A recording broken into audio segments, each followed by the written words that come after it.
வணக்கம். இது கேள்விக்களம். தமிழ்நாட்டுடைய முதலமைச்சர் திரு மு.க. ஸ்டாலின் அவர்கள் நேற்று ஒரு முக்கியமான ஒரு அறிவிப்பை வெளியிட்டிருக்கிறார். பிரதமரின் விஸ்வகர்மா திட்டம் என்று நாடு முழுவதும் செயல்படுத்தப்படும் ஒரு திட்டத்தை தமிழ்நாடு அரசு நிராகரிக்கிறது என்று அவர் சொல்லியிருக்கிறார்.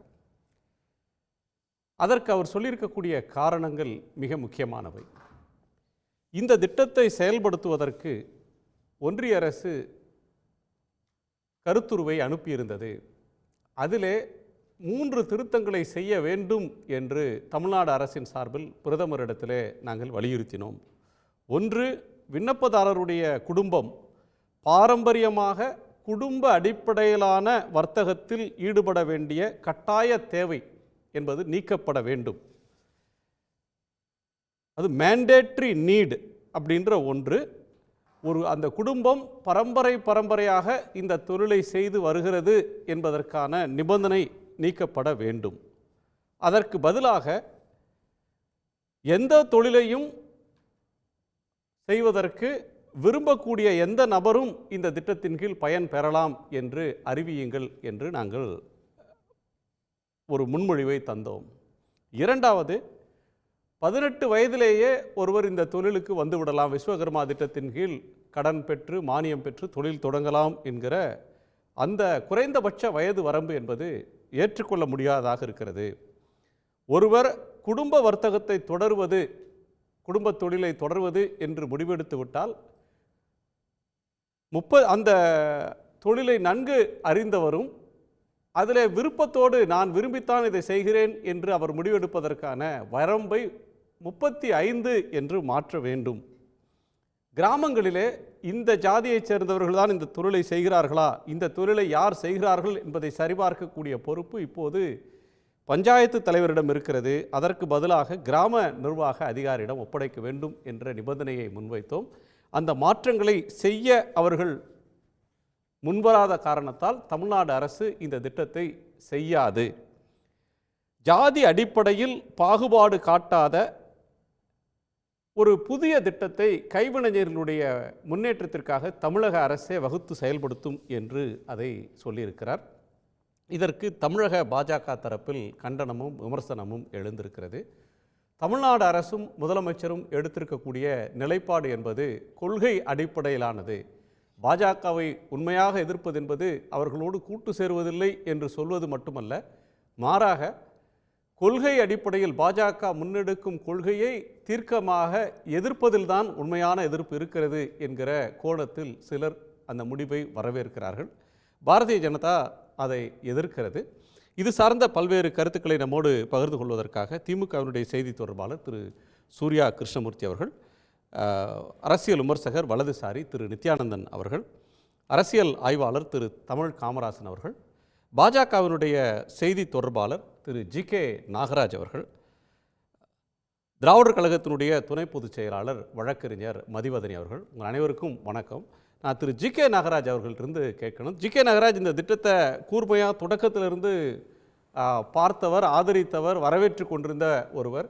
தமிழ்நாடு அரசு இந்த திட்டத்தை 2-3 முக்கியமான காரணங்களை சொல்லி நிராகரிச்சிருக்கிறாங்க. ஒன்று, முதன்மையான ஒரு கருத்துன்றது ஜாதி அடிப்படையிலான தொழில் முறையை வலுப்படுத்தக்கூடிய அளவில் இந்த திட்டம் இருக்குது, அதை கருத்தில் கொண்டு நாங்கள் இதை நிராகரிக்கிறோம்னு சொல்லியிருக்காங்க.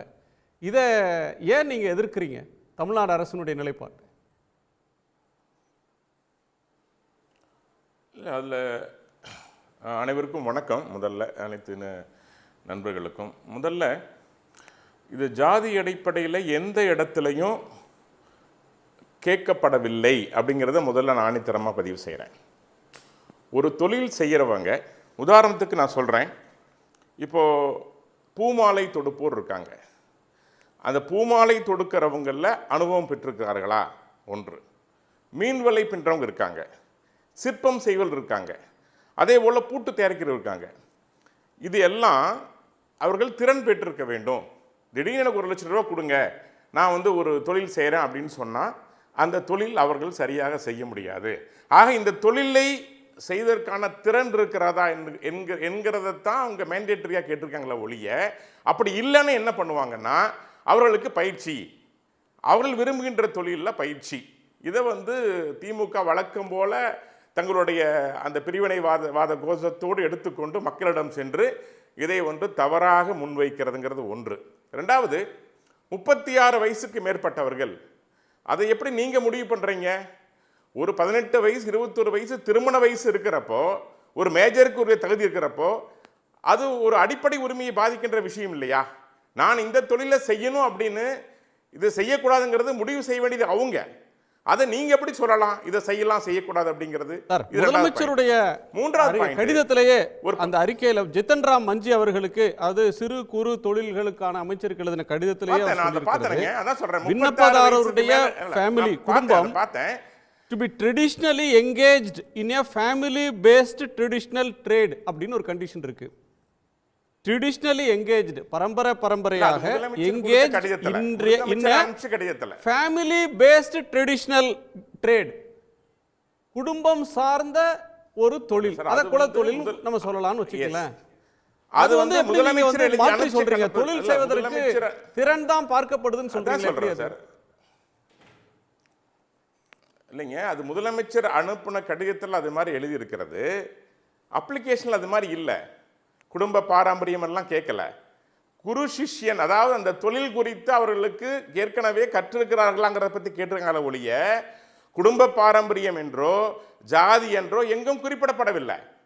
It's mandatory. அவங்களுக்கு அந்த தொழில் தெரிஞ்சிருக்கணும். That is very important. ஏன்னா இன்னைக்கு நம்முடைய கைவினை தொழில்களுடைய உற்பத்தி இன்னைக்கு 2020-21 பார்த்தீங்கன்னா 17,000 கோடி டச் பண்ணியிருக்கிறோம். நம்முடைய உற்பத்தி அந்நிய நாடுகளுக்கு சென்றிருக்கிறது, அமோக வரவேற்பு பெற்றிருக்கிறது.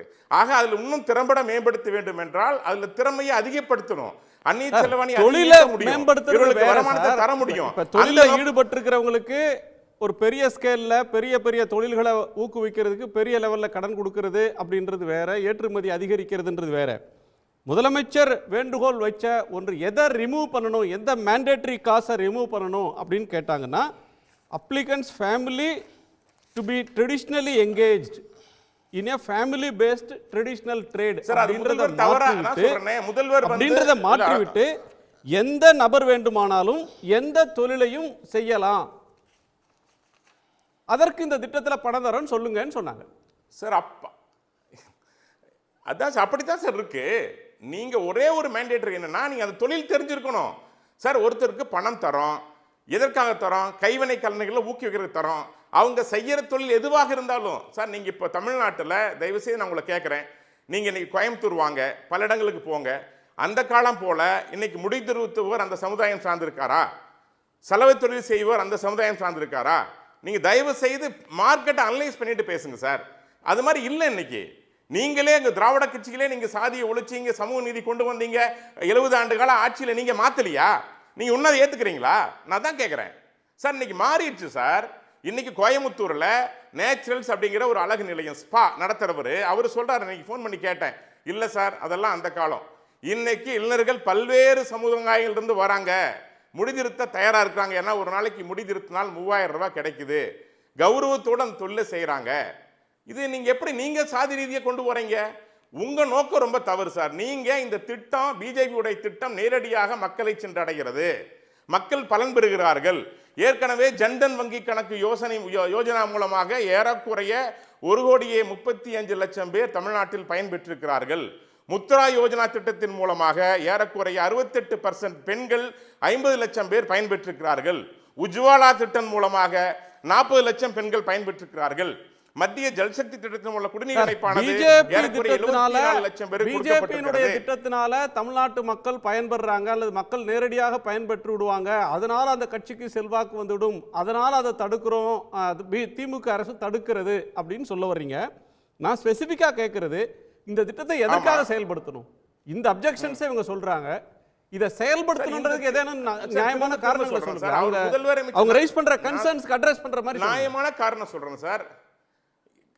இல்ல சார், சிஎம் சொல்றதே தப்புங்கிறேன். அந்த மாதிரி கன்சர்னே இல்லைங்கிறேன். எந்த இடத்திலும் ஜாதி கேட்கப்படல. நீ தொழிலில் திறமை வாய்ந்தவனா அப்படிங்கிற மட்டும் தான் கேட்டிருக்கிறாங்க. நீ தச்சர் தொழிலில் திறமை வாய்ந்தவனா, பொற்கொள்ளர் தொழிலில் திறமை வாய்ந்தவனா, உனக்கு திறமை இருக்கிறதா, அதை செய்யக்கூடிய தகுதி இருக்கின்றதா, அதன் மூலம் நீ சார் இது கம்பல்சரி இல்லை சார். நீங்க வந்து அப்ளிகேஷன் போடணும், இந்த தொழில் கத்துக்கணும் கம்பல்சரி இல்ல sir. Not compulsory sir, not mandatory sir. நீங்க விருப்பப்பட்டா செய்யலாம் சார். அதை வேண்டான்னு சொல்றதுக்கு நீங்க யாரு சார் முதல்ல? எப்படி நீங்க அவங்களோட தனிப்பட்ட அடிப்படை உரிமையை நீங்க தலையிடலாம்? 18 வயசுக்கு மேல அவன் முடிவெடுக்கிற நீங்க சார் 35 வயசுல மாத்துறீங்க. உங்களுக்கு யார் வயசுல உங்க வீட்ல இருக்கிற யாரையாவது ஒருத்தர் 12ஆம் கிளாஸ் முடிச்சதும் 17 வயசு சார், காலேஜுக்கு போற வயசு 18. அப்போ வந்து உங்க வீட்ல இருக்கிறவங்கள வந்து உங்க குடும்ப குழந்தைகள் எல்லாம் நீங்க படிக்கிறதுக்கு அனுப்புவீங்களா இல்ல குடும்ப தொழிலை செய்ப்பா அப்படின்னு அனுப்புவீங்களா சார்? அதுக்கு ஒரு கவர்மெண்ட் கடன் கொடுத்து நீ குடும்ப தொழிலை செய்ய அந்த நிலைமையை உருவாக்குனது மிஸ்டர் குணா. அந்த நிலைமை நடந்திருந்தால், தமிழ்நாட்டில் இருந்திருந்தால், அந்த நிலைமை உருவாக்குவது காரணமாக இருந்தது திமுக அரசு சார். எங்க தமிழ்நாட்டுக்கு மட்டுமா இந்த ஸ்கீம் இருக்கு? இந்தியா முழுக்க ஸ்கீம் வந்து தமிழ்நாடு மட்டும் ப்ளே பண்றீங்களா? நல்லா தொழில் இல்ல நாங்க இந்த ஸ்கீம் இந்தியா முழுக்க இந்த ஸ்கீம் இல்ல தமிழ்நாட்டுக்கான ஸ்கீம். எங்க நோக்கம் சார் தமிழ்நாட்டுல மட்டும் தான் சார் நீங்க சொல்றீங்க. ஜாதியை வச்சு நீங்க தமிழ்நாட்டுல மட்டும் தான் பேசுறீங்க, வேற எங்கேயும் பேசல. 2,50,00,000 பேர் இந்தியா முழுவதும் பதிவு செஞ்சிருக்காங்க. எந்த மாநிலத்திலும் அப்ளிகேஷன் வரல. நீங்க மட்டும் தான் சாதி ரீதியா கையில் எடுத்துட்டு போறீங்க. ஏன்னா உங்க வேலையே இதுதான், பிரிவினைவாதம் தான். எது வந்தாலும் ஜாதியா பிரிப்பீங்க, மதமா பிரிப்பீங்க, இனமா பிரிப்பீங்க, மொழியா பிரிப்பீங்க.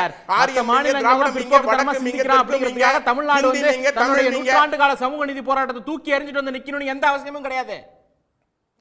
அந்த டாக்குமெண்ட படிங்க சார். சூர்யா 3-4 பாயிண்ட்ஸ் வேணாம்னு சொல்றதுக்கு நீங்க யார் சார்? டாக்குமெண்ட் படிச்சு தான் சார் பேசுறீங்க. அப்ளிகேஷன் பாருங்க. ரெண்டாவது இப்படி ஜாதின்ற பேர்ல நீங்க தான் பேசுறீங்க, அந்த ஸ்கீம்ல எங்கேயுமே இல்ல அப்படின்னு திரு நாகராஜ் சொல்றாரு. இல்ல, முதல்ல இந்த விஸ்வகர்மா யோஜனா திட்டத்தை எதிர்ப்பதற்கு முதலமைச்சர் எழுதின கடிதத்திலிருந்து ஒரு கொட்டேஷனை சொல்லி அது முதலமைச்சர் தான் எழுதியிருக்கிறாரு, அந்த ஸ்கீம்ல அப்படி எதுவுமே இல்ல அப்படின்னு சொல்றாரு.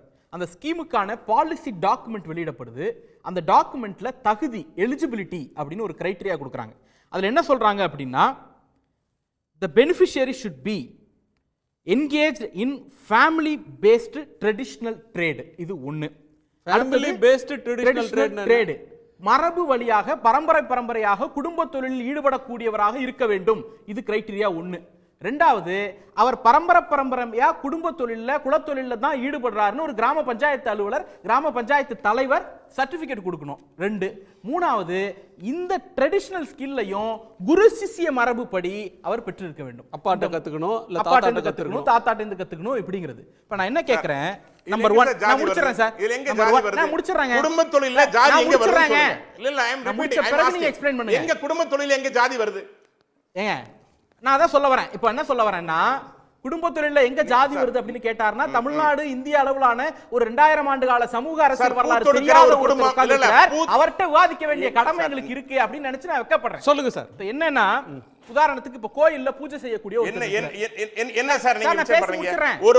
ஒருத்தர் வந்து காலங்காலமாக பூத்தொடுக்கின்ற வேலையை செய்யறாரு, அல்லது அவர் கத்துக்கொண்டு பல ஆண்டு காலமா செஞ்சுட்டு வராரு, தன் பிடித்து செய்யறாரு. அது எப்படி குலத்தொழிலா மாறும்? அது எப்படி நீங்க உங்க வார்த்தைக்கு நீங்களே தனக்கு வருமானம் தரக்கூடிய தொழிலை செய்கின்ற போது எப்படி நீங்க சாதி அடையாளப்படுத்தலாம்? கான்ட்ராடிக்ட் ஆறீங்க. போன சுற்றுல என்ன சொல்றீங்க?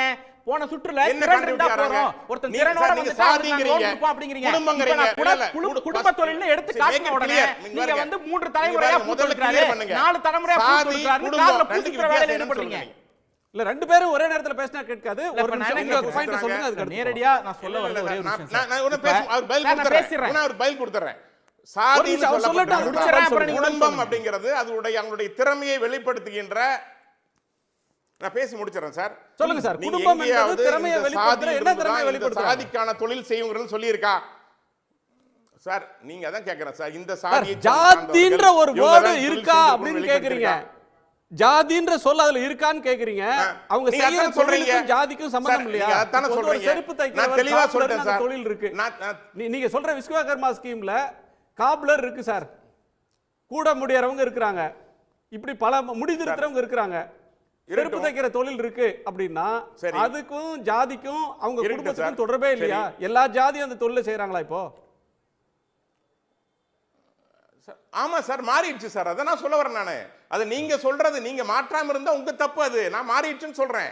நீங்க அக்செப்ட் பண்ணிக்கிறீங்களா? அதான் சார் அவங்க கேக்குறாங்க. மாறி விட்டது என்றால் முதலமைச்சர் கேக்குறது தான கரெக்ட். இல்லையா சார், நான் இல்லங்க. மாறி விட்ட முதலமைச்சர் என்ன சொல்றாரு? எந்த தொழிலையும் யார் விரும்பி செய்தாலும் அவர்களுக்கு கடன் கொடுங்கன்னு சொல்றாரு. அவங்க அப்பா அம்மாட்ட கத்துக்கிட்டாரா, பாரம்பரியமா தலைமுறையா அதே தொழில இருக்கிறாங்களா அப்படின்ற நிபந்தனையை நீக்கு. அது மறைமுகமாக ஜாதியை சொல்லுதுன்றது அவருடைய வாதம் சார். எத்தனை தலைமுறைன்னு சொல்லியிருக்காங்களா? இல்ல இந்த குடும்பத்தில் மட்டும் தான் சொல்லிருக்காங்களா? ட்ரெடிஷனல்னா என்ன சார் அர்த்தம்? கற்றுக்கொள்ள கூடாதா? இருக்கட்டும் சார், நான் தான் சொல்றேன் சார். நான் அப்படி நீங்க ட்ரெடிஷனலா ஒரு தொழில ஒரு குடும்பத்துக்கே வச்சிருந்தீங்கன்னா திமுக நீங்க அதை மடைமாற்றம் செய்ய தவறிவிட்டீர்கள். ட்ரெடிஷனலி நான் சொல்றேன் அந்த நிலைமை இல்லன்னு சொல்றேன். அப்படின்னா என்ன சார் அது? இருக்கட்டும் சார், மாறிடுச்சு சார், அது ஃபேமிலி ட்ரெடிஷன் மாறிடுச்சுங்கற நானு. இன்னைக்கு பலர் மாற்றிக் கொண்டார்கள், பல தொழிலுக்கு வந்துட்டாங்க அப்படிங்கற. நீங்க நினைக்கிற அந்த தொழில் இல்லங்கற நானு. ஒரு நிமிஷம் சார், அவங்க அப்படிதான் சொல்லிருக்காங்க. சூர்யா யார் இருந்தாலும் எங்க கேக்குறீங்க இந்த பர்టిక్యులர் ஜாதி இருக்குன்னு சொல்லிருக்கா சார்? இந்த பர்టిక్యులர் ஜாதி இருக்குன்னு சொல்லிருக்கா? எங்காவது ஜாதி பத்தி கேட்டிருக்கா? இந்த சாதி இருக்குன்னு சொல்லிருக்காங்களா? அத சொல்லுங்க சார். ஜாதி இருக்கான்னு கேக்குறார் சார். நம்பர் 1, அதாவது முதல்ல வந்து வெறும் ஸ்கில்ல மட்டும் தான் பேஸ் பண்ணி இது கொடுக்குறாங்க. இப்போ ஒரு இளைஞர் வந்து எனக்கு ஒரு குறிப்பிட்ட தொழில் செய்யக்கூடிய திறன் இருக்கு, எனக்கு லோன் கொடுங்க அப்படின்னு சொன்னா கொடுத்துருவாங்க அப்படின்னு முதல் சுற்றுல சொன்னார். சிஎம் சொன்னது வந்து அப்படி டாக்குமெண்ட்லயே இல்ல, சிஎம் திருச்சி பேசுறாரு அப்படின்னு சொன்னாரு. டாக்குமெண்ட்ல ஃபேமிலி பேஸ்டு ட்ரெடிஷனல் ட்ரேடு குலத்தொழில் அப்படிங்கிறது இருக்கு அப்படின்னு சொன்ன உடனே இல்ல 3 தலைமுறையா பூ கட்டுறவங்களை வந்து நீங்க சாதி அடிப்படையில் பாப்பீங்களான்னு காதுல பூ சுத்துற வேலையில அவர் ஈடுபடுறாரு. இது நம்பர் 1. நம்பர் 2, சாதிக்கும் 3 தலைமுறை 4 தலைமுறைக்கான தொழிலுக்கு சம்பந்தம் இல்ல. அப்புறம் நீங்க பேசவே முடியாது, நான் கத்திட்டே இருப்பேன் சார். நான் பேசவே முடியாது, நான் கத்திட்டே இருப்பேன். இல்ல கருத்துக்கு வாங்க. சாதிக்கும் ஒரு 3-4 தலைமுறையாக ஒரு குடும்பம் ஒரு குறிப்பிட்ட தொழிலை செஞ்சுக்கிட்டே இருக்கு அப்படிங்கிறதுக்கு தொடர்பு இல்ல அப்படின்னு ஜி.கே. நாகராஜ் கருதுறாருன்னா அவருக்கு தமிழ்நாட்டில் இந்திய அரசியலுடைய இந்திய சமூகத்தினுடைய சமூக வரலாறும் அரசியல் வரலாறும் தெரியல அப்படின்னு தான் தெரிஞ்சுக்கணுமே தவிர அது அவருடைய அறியாமையை தவிர சமூக சூழல் அப்படி இருந்தது கிடையாது. இது 2. 3வது முக்கியமான விஷயம், இப்போ இங்க இந்த ஸ்கீம்ல என்ன பிரச்சனை இருக்கு அப்படின்னா முதல்ல எலிஜிபிலிட்டி. அந்த எலிஜிபிலிட்டியில் என்ன சொல்றாங்க? பரம்பரையாக குறிப்பிட்ட குலத்தொழிலில் ஈடுபட வேண்டும், ஃபேமிலி பேஸ்டு ட்ரெடிஷனல் ட்ரேடு. 2வது ட்ரெடிஷனலா அவர் அதில் என்கேஜ் ஆகியிருக்காருங்கிறத ஒரு கிராம பஞ்சாயத்து தலைவர் சர்டிஃபை பண்ணணும். இது 2. 3வது இப்போ நான் ஒரு பிராக்டிக்கலா ஒரு எக்ஸாம்பிள் சொல்றேன். ஒரு 3 தலைமுறை 4 தலைமுறையாக ஒரு குடும்பம் வந்து பூஜை செய்யக்கூடிய ஒரு தொழிலை ஈடுபடுது. எனக்கு வந்து செருப்பு தைக்க நல்லா வரும், எனக்கு வந்து முடி திருத்த நல்லா வரும், எனக்கு சலவை தொழில் செய்ய நல்லா வரும், அதனால எனக்கு சலவை தொழிலாளருக்கான லோனோ இல்ல செருப்பு தைக்கிற தொழில் செய்யறதுக்கான லோனோ இல்ல வந்து நான் முடி திருத்துற தொழில் ஈடுபடுறேன் அதுக்கான லோனோ கொடுங்க அப்படின்னு இந்த PM விஸ்வகர்மாவுக்கு கீழே ஒரு பூஜை செய்யக்கூடிய குடும்பத்திலிருந்து வரக்கூடிய ஒரு இளைஞன் அப்ளை பண்ணா அவர் எலிஜிபிளா இல்லையா அப்படின்னு கேட்டோம்னா எலிஜிபிள் இல்லை. ஏன் அப்படின்னா 2 எலிஜிபிலிட்டியை அவர் மீறாரு. 1, அது அவருடைய ஃபேமிலி பேஸ்டு ட்ரெடிஷனல் ட்ரேட் கிடையாது. அவருடைய ஃபேமிலி தொழில் என்ன? பூஜை பண்றது, செருப்பு தைக்கிறதோ முடி திருத்துறதோ சலவை தொழில் செய்யறதோ அவருடைய ஃபேமிலி ட்ரேட் கிடையாது. அவர் பூஜை பண்றவர் தான் ஃபேமிலி ட்ரேடு. 2வது, கிராம பஞ்சாயத்து தலைவர் பரம்பரையா இவர் இந்த குறிப்பிட்ட தொழிலில் ஈடுபடுறாருன்னு சர்டிஃபை பண்ண மாட்டார். அப்ப முதல் தலைமுறையாக ஒரு இளைஞன் வந்து இவங்க லிஸ்ட் பண்ணியிருக்கிற இந்த 18 தொழில நான் ஏதாவது ஒன்னில் ஈடுபடுறேன், எனக்கு 10 ஆண்டு கால அனுபவம் இருக்கு, நான் கல்லூரி முடிச்சுட்டு ஒரு 20 வயதுல இருந்து நான் ஒரு பட்டறையில இதை வந்து கத்துக்கிட்டு நான் இதை வந்து முதல் தலைமுறையா நான் ஒரு பிசினஸா டெவலப் பண்றேன் அப்படின்னு போய் லோன் கேட்டார்னா கொடுக்க மாட்டாங்க. ஏன்னா அந்த தொழிலை அவங்க அப்பா பண்ணல. ஃபேமிலி பேஸ்டு ட்ரெடிஷனல் ட்ரேட் எங்க வருதுன்னா அந்த தொழிலை அவங்க தாத்தா பண்ணல. இன்னைக்கு மாறிடுச்சு அப்படின்னா திராவிட இயக்கம் வந்ததுனால தமிழ்நாட்டில் எல்லாம் மாறிடுச்சு. 100 ஆண்டுகளுக்கு முன்பு 3 தலைமுறைக்கு முன்பு 4 தலைமுறைக்கு முன்பு சாதி அடிப்படையில் தானே சார் தொழில் இருந்துச்சு. சாதி அடிப்படையில் தொழில் 4 தலைமுறைக்கு முன்னாடி இல்ல 3 தலைமுறைக்கு முன்னாடி இல்ல அப்படின்னு சொன்னா அது அவருடைய அறியாமை. அதை வந்து ஒரு பொது கருத்தாக முன்வைக்கிறது அப்படிங்கிறது அவருடைய அறியாமையை தான் காட்டுது. ஜாதின்னு எங்கேயுமே சொல்லலன்னு சொல்றாங்க. அவசியம் இல்லங்கற. ஜாதின்னு சொன்னா எக்ஸ்போஸ் ஆயிடுவாங்க. மறைமுகமாக கோட் பண்ணி காட்டுறது மூலமாக 3 தலைமுறையாக நீங்க இந்த தொழிலை செய்யணும், பரம்பரை தொழில்னு சொல்றதே சாதிய தொழில் தான். அது இல்லன்னு நாம வேணா மறுக்கலாம், யதார்த்த நிலைமை வேற. அப்படி நாம அதை மறுக்கிறோம்னா அறியாமையில பேசுறோம் தான் அர்த்தமாகும். 1. 2வது, இதுல ரொம்ப முக்கியமானது, அவர் இந்த அப்ளிகேஷன்ல இல்லன்னு ஒரு கதையை சொல்லிட்டே இருக்கிறார் திருப்பி. அந்த அப்ளிகேஷன்ல ஸ்டெப் 12, 14 இது 2 முக்கியமானது. இந்த அதுல என்ன சொல்றாங்கன்னா உத்தரவாத சான்று, ஒரு டிக்ளரேஷன் சர்டிபிகேட்டை நாம ப்ரொடியூஸ் பண்ணணும். இந்த உத்தரவாத சான்றுல என்ன சொல்லணும்னா நான் வந்து ஃபேமிலி ட்ரேட் குலத்தொழிலை தான் பண்றேன் அப்படின்னு ஒரு உத்தரவாதம் கொடுக்கணும். 2வது, இதை நான் குரு சிஷ்ய மரபில் கற்றுக்கொண்டேன் அப்படின்னு ஒரு உத்தரவாதம் கொடுக்கணும். குரு சிஷ்ய மரபுனா தமிழ்நாட்டுக்கு என்ன தெரியும் உங்களுக்கு? ஐடிஐ பாலிடெக்னிக்ல படிச்ச மரபுலாம் ஏத்துக்க மாட்டாங்க. அதெல்லாம் வர முடியாது. அவங்க அப்பாட்ட இருந்து கத்துக்கணும் இல்ல தாத்தாட்ட இருந்து கத்துக்கணும். ஒரு குரு சிஷ்ய மரபின் அடிப்படையில அது பிரதமரே சொல்றாரு, டு ப்ரோமோட் தி குரு சிஷ்ய ட்ரெடிஷன், குரு சிஷ்ய மரபை ப்ரோமோட் பண்றதுக்காக தான் நாங்க இதை கொண்டு வரோம் அப்படின்னு டிக்ளேர் பண்றாங்க. தமிழ்நாடு குரு சிஷ்ய மரபுல அடிப்படையில கொண்டு வரக்கூடிய ஒரு விஷயத்தை ஏத்துக்காது சார். எங்களுக்கு குரு சிஷ்ய மரபுன்னு சொன்னா கட்டவரல கேட்ட துரோணாச்சாரியார் தான் நினைவுக்கு வருவார், ஏகலைவனுடைய கட்டவரல கேட்டது தான் நினைவுக்கு வரும். தமிழ்நாடு அப்படி கிடையாது. கட்டவரலோ தலையை நாள்ல எவனா கேட்டா அவனை சுடுகாட்டுல தூக்கி போடுவோம் அப்படின்னு சொல்லக்கூடிய திராவிட இயக்க மரபுல கலைஞர் மரபுல வந்த நாங்க வந்து குரு சிஷ்ய மரபின் அடிப்படையில் ஒரு தொழில் செஞ்சா அதை நாங்க ஏத்துக்கிறோம், அதுக்கு லோன் கொடுக்கிறோம்னு சொல்றதை ஒரு நாள் அனுமதிக்க முடியாது சார். நித்யானந்தம் சார், அனுமதிக்க முடியாதுன்னு ஒரு கொள்கை ரீதியான ஸ்டாண்ட் எடுத்திருக்கிறோம். அப்படின்னு சொல்றாரு. அதாவதுங்க, அனைவருக்கும் வணக்கம். Which documents are required to be provided during registration on Vishwakarma அப்படின்னு ஒரு கேள்வி. இது வந்து கவர்மெண்ட் ஆஃப் இந்தியாவோடது. அவங்க என்ன சொல்கிறாங்க, the following is the list of documents or information to be provided by the beneficiary. இங்கே எதுலேயுமே ஜாதி கிடையாது. இந்த என்ன ரிக்குவயர்மெண்ட் அப்படிங்கிறதுல ஜாதி கிடையாது. படித்து பாருங்கள். நானாக எழுதலை, இது அரசாங்கத்தினுடைய குறிப்பு. என்னென்ன கேட்குறாங்க சார்? ஆமாம், அதாவது required documents or information the beneficiary. அதாவது என்ன சொல்கிறாங்கன்னா, ஒரு ration card mandatory, Aadhaar card mandatory, bank account mandatory, experience mandatory. Experience எப்படி வரும்? எக்ஸ்பீரியன்ஸ் த்ரூ யுவர் ஃபாதரோ யுவர் கிராண்ட் ஃபாதரோன்னு அதில் எதுலேயும் குறிப்பிடல. காலங்காலமாக அந்த தொழில் செஞ்சால் தான் எக்ஸ்பீரியன்ஸுன்னு பேர். அது உடனே ஜாதின்னா என்ன அர்த்தம்? சரி, இதில் டெய்லரிங் இருக்குது, டெய்லரிங்க்கு என்ன ஜாதி தெரியல எனக்கு. ஜாதி அடிப்படையில் ஒதுக்கி இருக்குது, சமூக நீதியில் நாங்கள் பண்ண போகிறோம். ஜாதி அடிப்படையில் டெய்லரிங்க்கு என்ன ஜாதி சொல்லுங்கள், இருக்கா இல்லையா? சரி, அப்போ எந்த அப்பாட்ட கற்றுக்கிட்டு வந்தாங்க அவங்க? போட் மேக்கிங்கு அப்பா அம்மாட்ட கற்றுக்கிட்டு வந்தாங்க. நான் நேரடியா ஒரே ஒரு கேள்வி குறுக்கல சார், கிளாரிஃபிகேஷனுக்காக. இல்ல கிளாரிஃபிகேஷனுக்காக நீங்களே கேட்டு சொல்லுங்க. இல்ல நீங்களே கேட்டு சொல்லுங்க, நான் உங்கள்ட்ட கேட்கல, நான் சொல்றேன். ஒரு பூஜை செய்யக்கூடிய பரம்பரையில் வந்த குடும்பத்தில் வந்த ஒரு இளைஞன் நான் வந்து செருப்பு தைக்கிறேன்னு லோன் கேட்டா கொடுப்பாங்களா மாட்டாங்களா? எலிஜிபிளா இல்லையா? அவ்வளவுதான். தொழில் தெரிஞ்சிருக்கும், அவருக்கு தெரிஞ்சிருக்கணும். எனக்கு தெரியும், நான் 10 வருஷமா தைக்கிறேன் சார், நான் வந்து ஒரு பட்டறையில கத்துக்கிட்டேன், ஒரு கார்பரேட்ல கத்துக்கிட்டேன், எனக்கு லோன் கொடுங்க அப்படின்னு கேட்டா கொடுப்பீங்களா மாட்டீங்களா? நித்யானந்தம் சார், மும்பை ரயில் நிலையத்துக்கு எதிரில் அப்பட்ட பிராமண சப்பல் மார்க்கெட் சார். நான் பார்ப்பனர்னே சொல்லல, நான் பார்ப்பனருக்குள்ளேயே வரல, சாதிக்குள்ளேயே வரல. நீங்க சொல்றீங்கல்ல அந்த ட்ரேட்குள்ள தான் வரேன். பூஜை செய்யக்கூடிய ஒரு பரம்பரையில் வந்தவர் அப்படின்னு தான் சொல்றேன். நான் சாதியை சொல்லல சார். சொல்லுங்க சார். குணா, இதுக்கு நான் பதில் சொல்றேன். குணா, கிடைக்கும், நீங்க எனக்கு வாய்ப்பு கொடுங்க. குணா இல்ல, திட்டமிட்டு செய்யறாங்க எப்பவுமே இப்படிதான். இப்போ அவர் பேசும்போது தான் அவர் குறுக்கிட்டாரு, அதுக்கப்புறம் அவர் குறுக்கிடாதன்னு இவர் சொல்றாரு. இல்ல இல்ல, கருத்துக்கு வந்துருங்க, நீங்க சொல்லுங்க சார். உங்க பாயிண்ட் கொஞ்சம் அமைதியா உட்காரணும், கேட்கணும். நான் இப்ப என்ன சொல்றேன், டெய்லரிங் வந்து எந்த ஜாதின்னு கேட்கறேன், உங்க வாயில இருந்து பதில் வரலையே. அவர் ஒரு கேள்வி கேட்கிறாரு, அதுக்கு ஒரு பதில் சொல்லுங்களேன். பூஜாரியா இருந்தாலும் கூட, கைவினை கலைஞராக இருந்தால், அவர் அதில் பயிற்சி பெற்றிருந்தால், அவருக்கு வேண்டும் என்றால் அந்த கடனை பெற முடியும். ஃபேமிலி பேஸ்ட் அந்த நீங்க வச்சிருக்கிற நிபந்தனையில திருப்பி எடுத்து பாருங்க. 18 கப்பல் அதுல ஃபேமிலி பேஸ்ட் ட்ரெடிஷனல் ட்ரேட்ல ஒரு பூஜாரியுடைய மகன் நான் செருப்பு தைக்கிறேன்னு வந்தாருன்னா எப்படி சார் அவர் எழுதிக்கலாம்? பூஜாரி இல்ல, இவர் கேட்கிறார் பூஜாரி உங்களோட டார்கெட் கேட்கிறார். அப்படி 18 கொடுத்துருக்காங்க கேட்டகரிஸ். அந்த 18 கேட்டகரிஸில் உள்ளவங்க கேட்க முடியும், புரியுதுங்களா?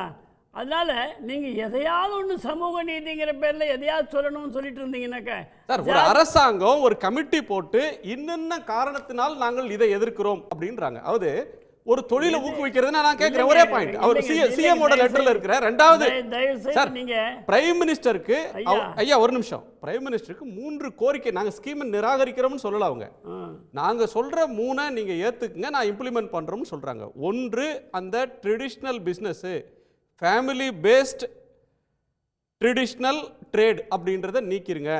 அதுக்கு பதிலாக யாருக்கெல்லாம் தேவையோ any person pursuing any occupation, எந்த தொழிலை யார் செய்து கொண்டிருந்தாலும் அவங்களுக்கு கொடுங்கன்னு மாற்றுங்கன்னு சொல்கிறாங்க. அதற்கு அவங்க பதில் சொல்லலைன்றது ஒன்று. ரெண்டாவது, அது எப்படி சார் 18 வயசுக்கு லோன் தர்றது? இதில் 18 வயசில் யார் அதில் பயனடைவாங்க? அவன் படிக்க வேணாமா?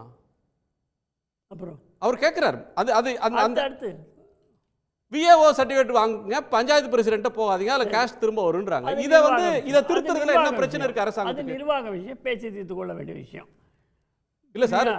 இதற்கு வந்து யூனியன் கவர்மெண்ட் ஏன் வந்து இந்த நிபந்தனைகளை இந்த கோரிக்கையை ஏத்துக்க மறுக்கிறாங்க? ஐயோ, ஏத்துக்கலாம் ஒன்றும் மறுக்கல, நாம பேசல, இப்பதானே கடிதம் அனுப்பிச்சிருக்கோம். இல்ல நீங்க அதை பார்க்கல நினைக்கிறேன். கடிதம் அனுப்பியதற்கு பிரதமருக்கு கடிதம் நேரில் கொடுத்தேன், இந்த 3 சஜஷன்ஸை சொன்னேன், அதற்கு என்கிட்ட பதில் வந்தது. அந்த பதில்ல ஏன் நாங்க திருப்தி அடைகிறது மாதிரியான எந்த விளக்கத்தையும் எந்த மாடிஃபிகேஷனையும் செய்யறதுக்கு அவங்க முன் வரல. எனக்கு நீங்க பேச அனுமதிச்சீங்கன்னா நான் பேசுவேன். பொதுமக்கள் நான் நடுவில் வச்சே கேட்குறேன் உங்களை. இப்போ பஞ்சாயத்து தலைவர் கொடுக்கணுமா விஏஓ கொடுக்கணுமாங்கிறது மிகப்பெரிய பிரச்சனையா? முடியாதா? 2 பேர்லேயும் என்ன வித்தியாசம்?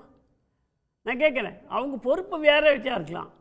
ஏன் அவர் கொடுத்தா செல்லாது, இவர் கொடுத்தா செல்லணும்னு இப்போ அவங்க ஒன்று சொல்லியிருக்காங்க. அதுக்கு வேணும்னே ஒரு மாற்று சொல்லணும் அப்படின்னு இல்லை, அடிப்படை முதல் 2 சார், அதுக்கு அடுத்து தான் 3வது இது. நான் கேட்குறது என்னன்னாக்க, இந்த ஸ்கீமில் இப்படி வேணும்னு கேட்டிருக்காங்க.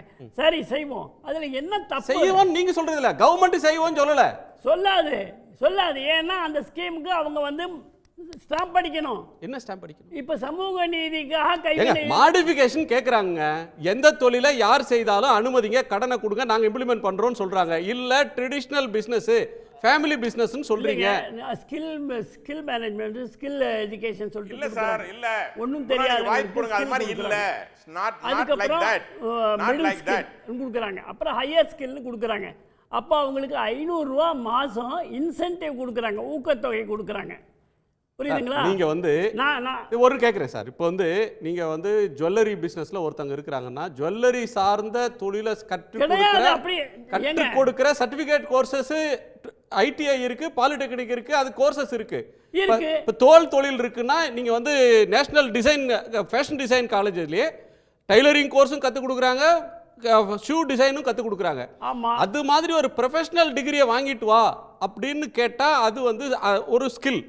அதை விட்டுட்டு நீ குரு சிஷ்யா பரம்பரையில உன் ஜாதியில உன் குடும்பத்துல செஞ்ச தொழில் தான் நீ செஞ்சேன்றதுக்கு சான்று கொடுனா என்ன சார்? உங்களுக்கு குரு சிஷ்யாங்கிற வார்த்தையை பயன்படுத்திருக்காங்க தவிர ஆசிரியர் மாணவர் தான்.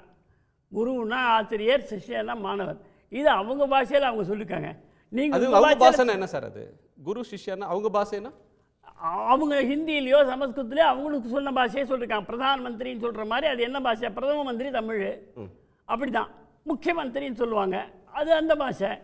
நமக்கு தமிழில் முதல் மந்திரி இல்லைங்களா?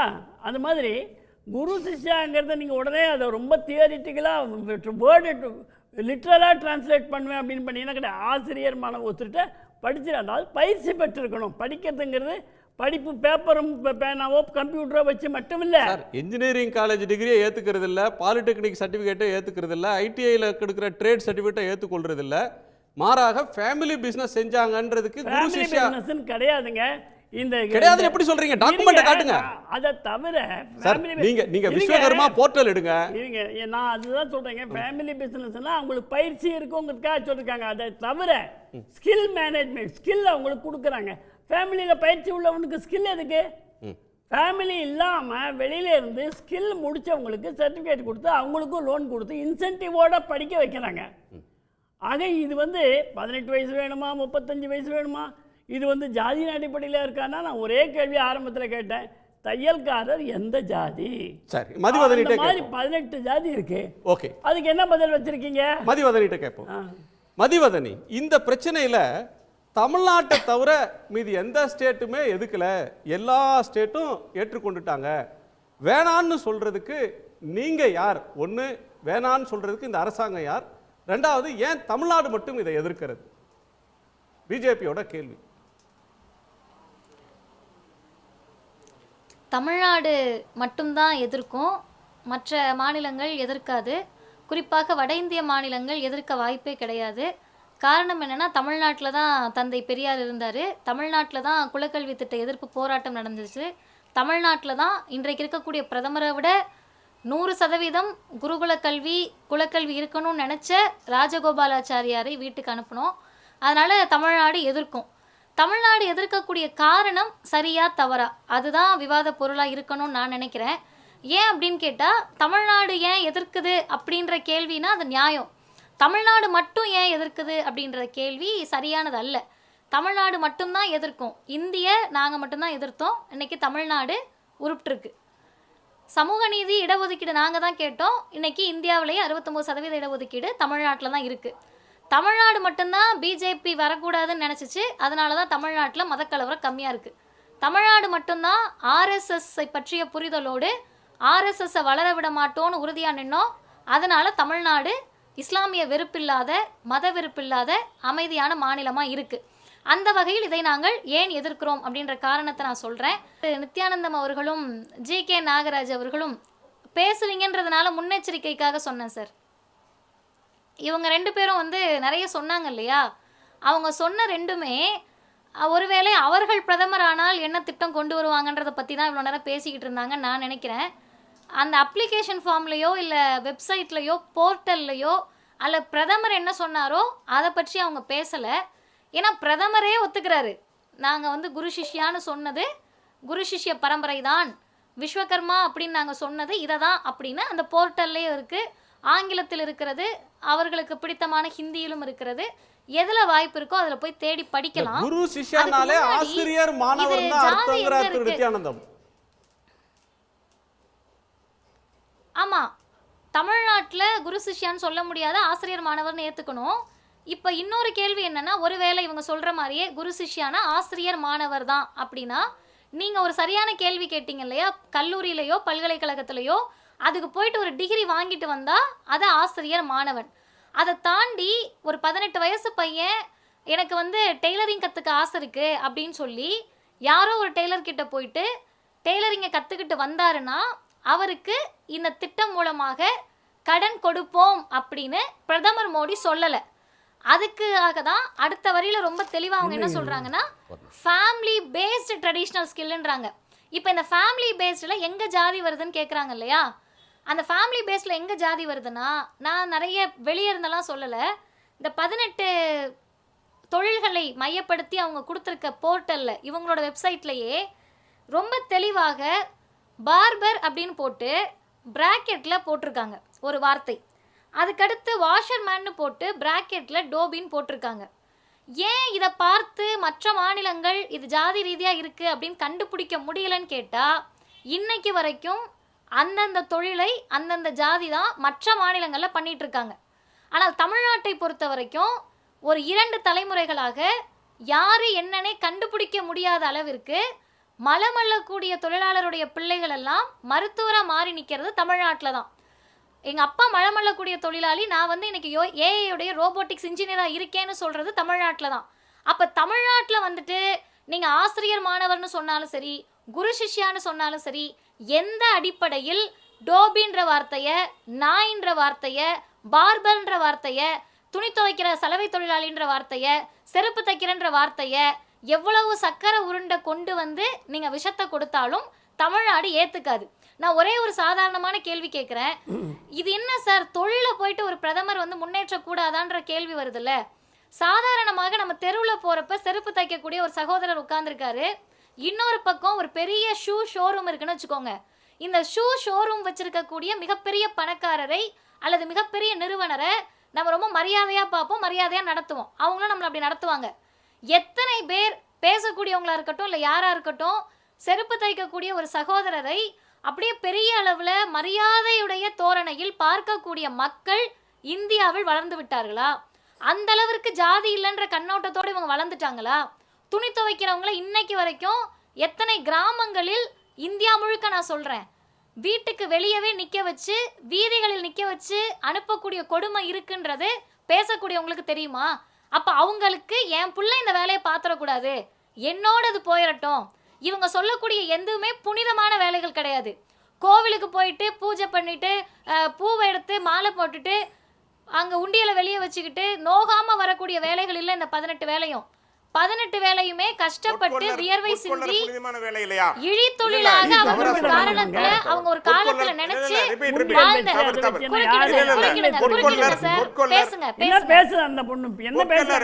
பேசுங்க சார். உடனே நீங்க இந்து சமய அறநிலையத்துறை நித்யானந்தம் சார் கொந்தளிக்க வேண்டாம், உண்டியலை பற்றி பேசினால் நித்யானந்தம் சார் கொந்தளிக்க வேண்டாம்.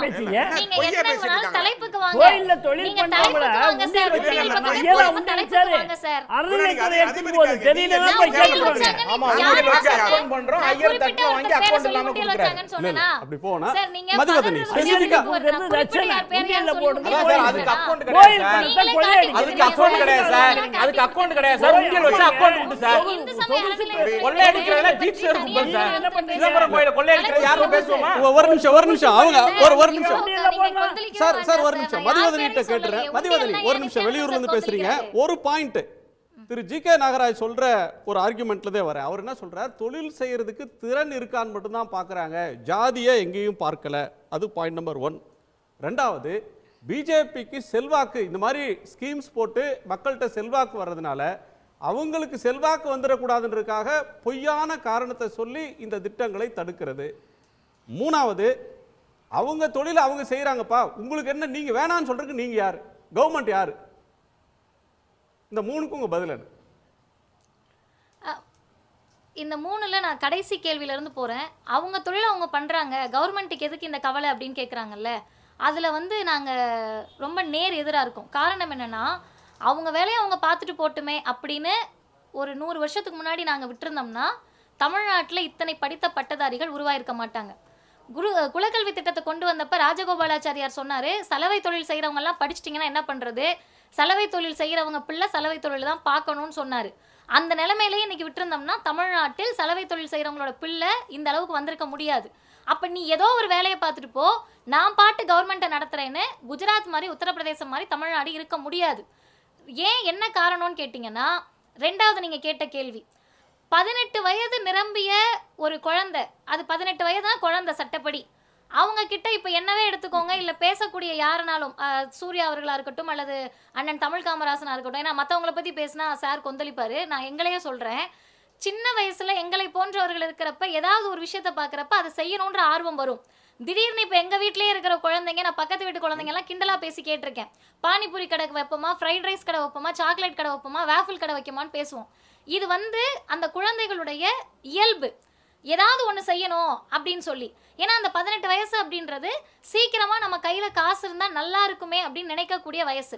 அந்த வயதில் இவங்களுக்கு வரக்கூடிய டிஸ்ட்ராக்ஷனை எல்லாம் தடுத்து, இவங்களுக்கு வரக்கூடிய எதிர்மறை சிந்தனையெல்லாம் தடுத்து, நீ படிக்கணும்ப்பா, படித்து உருப்பிடணும்ப்பா, நீ பெரிய சயின்டிஸ்ட் ஆகணும், டாக்டர் ஆகணும், இன்ஜினியர் ஆகணும், டீச்சர் ஆகணும், வக்கீல் ஆகணும்னு தமிழ்நாடு அரசு புதுமை பெண் திட்டம், தமிழ் புதல்வன் திட்டம், நான் முதல்வன் திட்டம்னு கொண்டு வருது.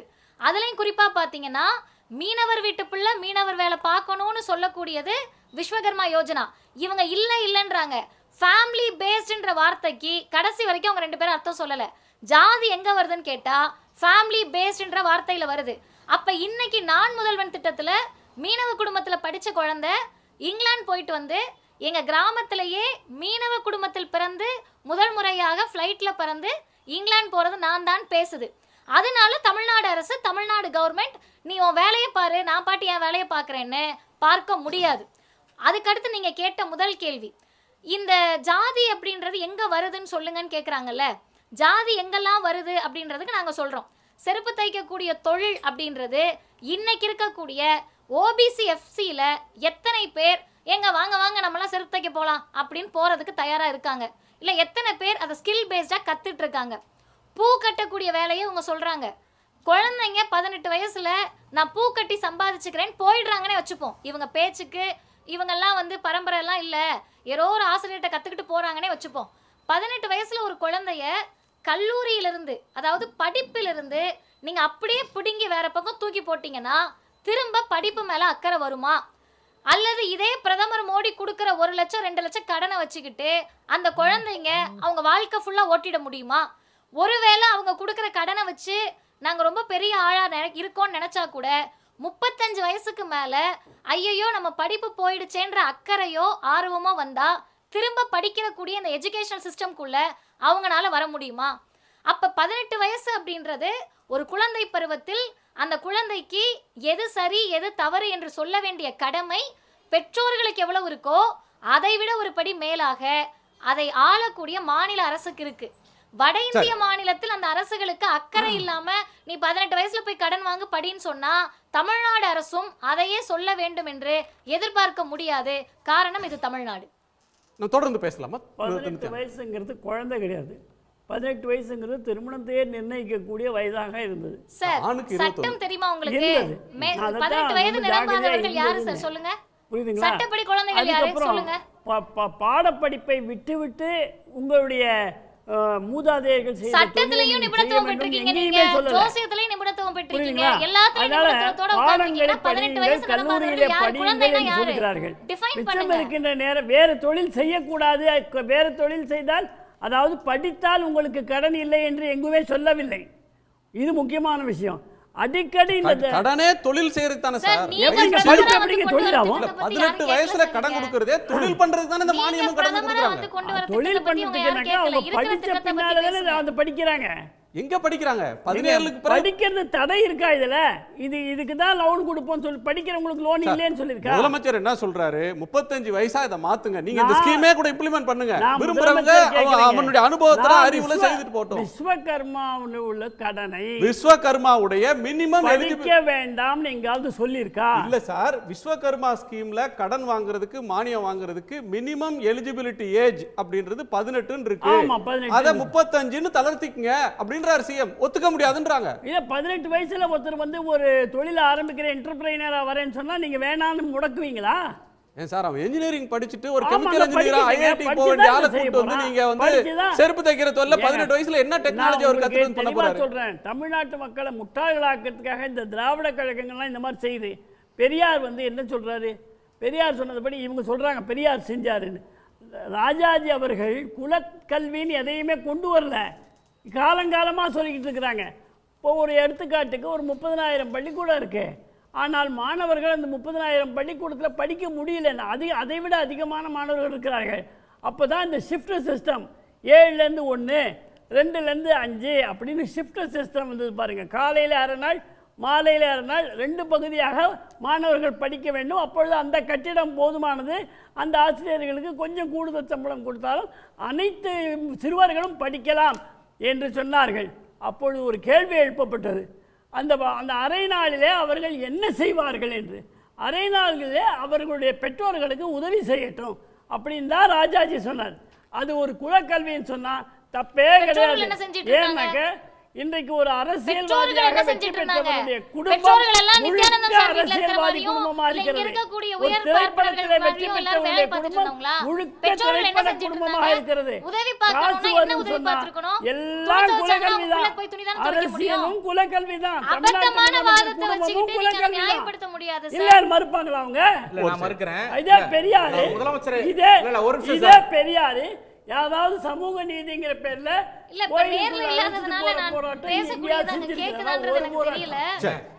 வைத்தியநாத ஐயரும் முத்துராமலிங்க தேவர் ஐயா அவர்களும் சேர்ந்துதான் மீனாட்சி கோயில பண்ணாங்க. இந்த யாருங்க தடுத்தது?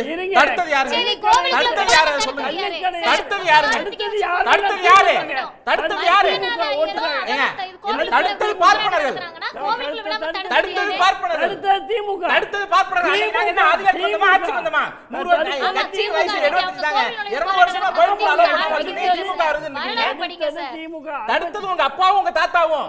சரி சரி, பர்சனலா போனா தமிழ் காமராஜ் தடுத்தது உங்க அப்பாவும் தாத்தாவும். ராஜாஜி ஐயங்காரோட சேர்ந்து நீங்க தடுத்தீங்கன்னு வெச்சுங்க. சரி, தமிழ் ஐயங்கார் தான் தன்னுடைய கொள்கையை விட்டுட்டு எங்க கிட்ட வந்தாரு. நாங்க இந்த கொள்கையை விட்டு ஐயங்கார்ட்ட போல. நீங்க தான் தடுத்தீங்க. ஒரு நிமிஷம் சார், ஒரு நிமிஷம். தமிழ் காமராஜ் யார் தடுத்தார்கள், என்ன செய்தார்கள் என்பது வரலாறு நமக்கு பதிவு செய்து வைத்திருக்கிறது. நம்ம முதல்ல வந்து நித்யானந்தம் ஐயா வந்து ஒரு கேள்வி கேட்டார், நல்ல கேள்வி. சலவை தொழிலாளர் தையல்காரர் என்ன சாதி அப்படின்னு கேட்டார். வட இந்தியாவில் அந்த சாதிக்கு பேர் தராசி. தராசி தராசி இராசி அப்படின்னு முஸ்லீம் சமூகத்தில் இருக்கிறவங்களுக்கு இராசி அப்படின்னு இருக்குது. படகு தயாரிப்பவர் என்ன சாதி அப்படின்னு கேட்டார். மல்லா. வட இந்திய வடகிழக்கு இந்தியா முழுக்க வந்து மல்லா அப்படிங்கிற சமூகம் படகு தயாரிக்கிற சமூகமாக, படகு ஓட்டுகிற சமூகமாக இருக்கிறது. அயோத்தியிலிருந்து வந்த ராமனை நதியை கடந்து படகு ஓட்டி கொண்டு போய் சேர்த்தான் அல்லவா குகன் சமூகம் இருக்கிறது. ஆகவே வந்து தொழில்களுக்கு சமூகம் இல்லை அப்படின்னு இந்திய சமூகத்தில் ஒருத்தர் சொல்கிறாருன்னு சொன்னால் அநேகமாக நாகராஜ் அவர்களும் நித்யானந்தம் அவர்களும் இந்த உலகத்தில் இல்லாமல், இந்த ஊரில் இல்லாமல் வேற்று கிரகத்திலிருந்து வந்திருப்பார்கள் என்று எனக்கு தோன்றுகிறது. சரி, எங்கே இந்த திட்டத்தில் சாதி இருக்கிறது, சாதியை எங்கே சொல்கிறார்கள் என்று அடிக்கடி கேட்கிறார்கள். அதில் வந்து தெளிவாக இன்றைக்கி கூட இந்த நவம்பர் 7ஆம் தேதி ஓராண்டு இந்த திட்டத்தை செயல்படுத்தியதனால் வந்த விளைவுகள் என்ன என்று பிரதமர் அலுவலகத்தினுடைய இணையதளத்தில் செய்திகளை வெளியிட்டிருக்காங்க. அதுலேயும் திரும்ப அவங்க வலியுறுத்துறது குடும்ப அடிப்படையிலான தொழில், மரபு அடிப்படையிலான தொழில் அப்படிங்கிறது அந்த திட்டமே கைவினை தொழில்களை ஊக்குவிப்பதற்குன்னு சொல்கிறாங்க.